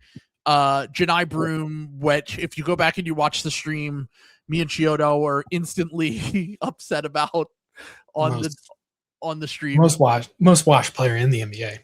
It's unbelievable. I've said it before and I'll say it again. I didn't watch the garbage time of the Knicks Sixers in the playoffs because I was just done with that, but I know that he got out on the court. It really looks like you grabbed a random construction worker from it really is. He is. Threw him out there. I'm like, it's not even that he's the worst player I've ever seen. As someone who sat through the process Sixers, the 25 Sixers, he's the worst player I've ever seen. And the funny thing is, he's not even like bad at basketball. It's that he's just so unathletic that it is just alarming. He has normal people athleticism. Like not even a bit. He's the athleticism of a normal person. every time I watch him, I'm like, how did this guy dominate college? Like, yeah, I'm not even kidding. It took probably 3 possessions of watching him run up and down the court to realize, oh wow, this is the worst player I've ever seen. Just the have him Magic running. game, when we got blown out by the Magic in the NBA Cup game and they put him out there, I was like, I'm going to be honest, this is kind of an embarrassment for the Sixers organization. We drafted this guy with the 35th pick in the draft. How did that happen? He's just not an NBA player. Like if you watched him on a court with other NBA athletes, like, did he play in the combine game? Because if he played in the combine game and we drafted him, I genuinely just think that Vince Rosman and the old scouting staff was the only reason that we were. Yeah, I'm like tempted to say that this like ruins all the draft picks. The fact that they looked at that guy and said, we're taking him 35. Like it almost ruins everything. Like if you had taken a Dutero or Maxime Reynaud, who they were interested in, but they had an argument over the length of his rookie contract. So Daryl said, no, we're not drafting him. If you had taken any of those guys, fucking Cam Jones, I think was in there, like any of those guys, I would have been like, all right, even if you took someone who just completely sucks, but also is an NBA athlete. Just like watch him. Yeah, just like watch guys, watch him, just watch NBA players, just watch him run up and down the court and just see how they look running up and down the court. It's just, if they worked him out and then still did that and watched him at the combine, like it's genuinely alarming. Like it is just like, I will never get over this pick. It's insane. They're gonna have to salary dump him with some of those seconds. Like he's gonna be on the Grizzlies because they need an open roster spot. Like they can't just waste roster spots with this new GM like they did with Morey all the time. Okay, so this offseason, signed Eric Gordon, signed Hunter Sally. I had to respect Eric Gordon's wishes. Yeah, you had to bring back Eric Gordon. Yeah, because we backstab a top 25, 30 player of all time who's was my best friend for 10 years. We will not backstab Eric Gordon at 39 years old. He opted out of his contract just for us to sign him back. Yes. So you can't do it. You can't burn that bridge. Yes. With Trendon Watford, I am begging the Sixers, whether it's Maxey, Embiid, well, Embiid's probably not, but VJ, please just someone get a friend that's like a top 70 player. No more friends with Trendon Watford and Justin Anderson. Someone befriend a good player, please. And someone become friends. VJ, I need you. Just go to a top 100 list, randomize it, and just say text them. And we're working out this summer. We're going to become friends. Someone become friends with a top 70 player, please. No more signing friends. Josh Giddey, VJ's new friend, Josh Giddey, his best friend, and he's available. That's crazy. He's certainly available. Yeah. So we have Trendon Watford, Jabari Walker, Justin Edwards. Wait, with Kyle Lowry, did they sign? He gave Kyle Lowry 3 contracts. Yeah, brought him back for 1 more year. For some reason, I thought they gave him a 2-year contract in 24. Wow. No. Yeah, two vet. Kyle Lowry that's probably the same amount of contracts he got with the Raptors. He got 3 Sixers contracts. It's kind of surreal. Signed Don Barlow. By the way, Don Barlow 2-way deal here. They also gave Jabari a 2-way deal. I believe both of those were Nick Nurse suggestions. So thank you to Nick Nurse. Thank you, Demon Nick. I will not be buying the Nick Nurse hat because it's $85. So sorry, Nick. Fucking $85. Yeah. I went on there. I was like, I'm sorry, I can't. If you beat the Knicks, maybe I was gonna say, that would be a good bit, but not an $85. Yeah. If it was like $40, I would be like, yeah, sure, I figured it'd be like 25. Yeah. That's insane. The Nick Nurse hat. It's not 2019 anymore, Nick. Come on. Yeah, I was gonna say, in this economy, come on. So the Quentin Grimes accepted the qualifying offer. Marjon Beauchamp, Charles Bassey, traded Jared McCain to the Oklahoma City Thunder for a 2026 first-round pick, 22nd pick of this draft. They bet against the Rockets. They just waited until the Rockets imploded in the playoffs instead of in the regular season. If it was NFL rules, we'd be set. Yeah, we would be fucking cruising because our pick would be behind them. Yeah, the Bassey contract might have been good if he informed Nick Nurse of the signing, but they might have been on the road at the Charles time. Bassey is on the team. Yes. So this is. Can we take a quick break because I have to read this Henry Abbott tweet that just came out. Henry Abbott, who you might remember as being one of the first guys on the Epstein thing in the NBA media. Yeah, the connections. the connections. He's a real demon of a journalist, real one. He says, I covered Jason Kidd when he played for the Nets. I know one of his childhood friends. I've been to his house, met his kids, then wife, and Pilates instructor. And I have insight from many people who have worked with him in the coaching years. This is a great firing. Demon, the fucking fire pen gif. Anyway, absolutely cooked him, dude. Yeah. Oh my god, that's actually incredible because it's just like everything you ever hear about Jason Kidd is exactly that. Yeah, like, yeah, amazing. So the Jared McCain trade, as we've kind of went over here time and time again, they got 3 second-round picks. They got Jared McCain. They famously, the nail in the coffin for Daryl Morey was him going to the press conference saying, "We think we sold high." He was just like taken back by how much the fans push back, the media push back, because he doesn't think about human emotions. He doesn't think about any of this shit. And so that was just, like you could never watch a Jared McCain TikTok and feel something. Never do it. And the thing is that it was a fitting end to his tenure with the Sixers, because he then went and signed Campaign, who had one good game in his last month. It was a special game, though. It was a historical game against the tanking Memphis Grizzlies. And so he ends up basically salary dumping a rookie, the first person in NBA history to salary dump a rookie contract in its second year that makes like $4 million a year. Had the golden opportunity with the Paul George suspension to just salary dump anyone else, multiple veterans minimum contracts, Andre Drummond, Quentin Grimes, whoever. Chose not to because he didn't want to give up more second-round picks, even though we had a bunch. And basically, just his own hubris and kind of thinking that he knows better than everyone traded him to the current NBA champions to dodge the tax, sign a wash vet who immediately got hurt, and then made a stupid comment about it that basically the optics of it ended up losing his job, which was the human element versus the analytical element of basketball, and why you shouldn't let people like Daryl Morey run your basketball team anymore. Like, you need to have someone who is, you can have guys behind the scenes that are like Daryl Morey, but you cannot have someone who is the head of your organization.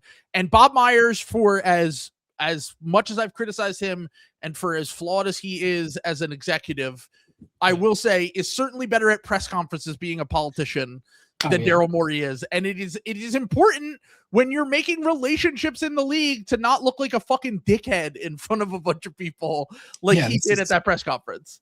Yeah, I mean, like you can just, like I said, just listening to that the Myers press conference, just comparing that to the normal Morey deadline or end of season press conference, it's just like insane. Now, on draft night, lock Bob Myers out of the facility. Let him do the press conference. Yeah, I was gonna say he could do the press conference. Let someone else handle, whether it's Rosman or Matt Lloyd or someone else. No one show Bob Myers, Chris Sanak tape.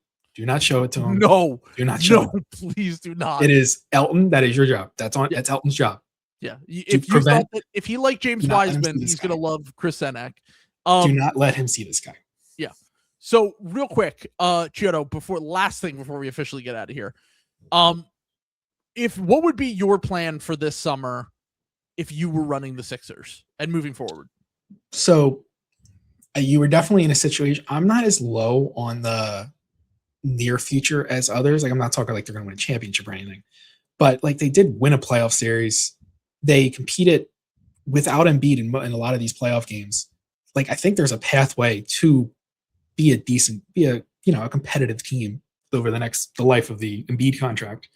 But I'm not putting any real future assets into it. Like, they should not be trading they should not be touching the Clippers picks. They shouldn't be touching their own picks unless it's for like a younger mid-20s core piece. Jalen Johnson, who's not available, or like I would say the thing is, I have no clue what the market is going to be now with the updated lottery odds. The prospect of moving up in this draft and trying to get a core piece is very intriguing to me, but I'm not trading the Clippers pick. I'll say this much. I think you just stay at 22. If you want to trade up, if you want to use like 4 seconds to move up to like 17, sure, I go wouldn't. for it. I wouldn't trade it first unless like someone falls like somehow. If Morez Johnson Yeah. or Yaxel is available in the late teens for some crazy reason, I'm with taking the swing and trying something like that. Really, any of those Michigan guys. I know Meyer's going to go top 10 now probably, but like any Meyers. of those Michigan guys, if they fall, like I would go up and get them. Yeah. So I agree with that. I would probably just stay at 22 and take like Swain or whoever the best player is available there. Yeah. I have no idea why this guy is still not rising up boards, but we'll see if he does. And then I'm pro. I've just kind of landed on like, it sucks to do this again. And someone brought up, we're going to do this with Maxey, just like we did with Embiid.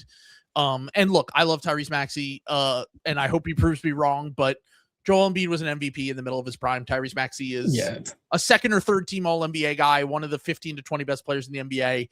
He's not prime Joel Embiid. And the thing that I would say is I would go to him and say, we'll pay you next summer. We'll give you that extension.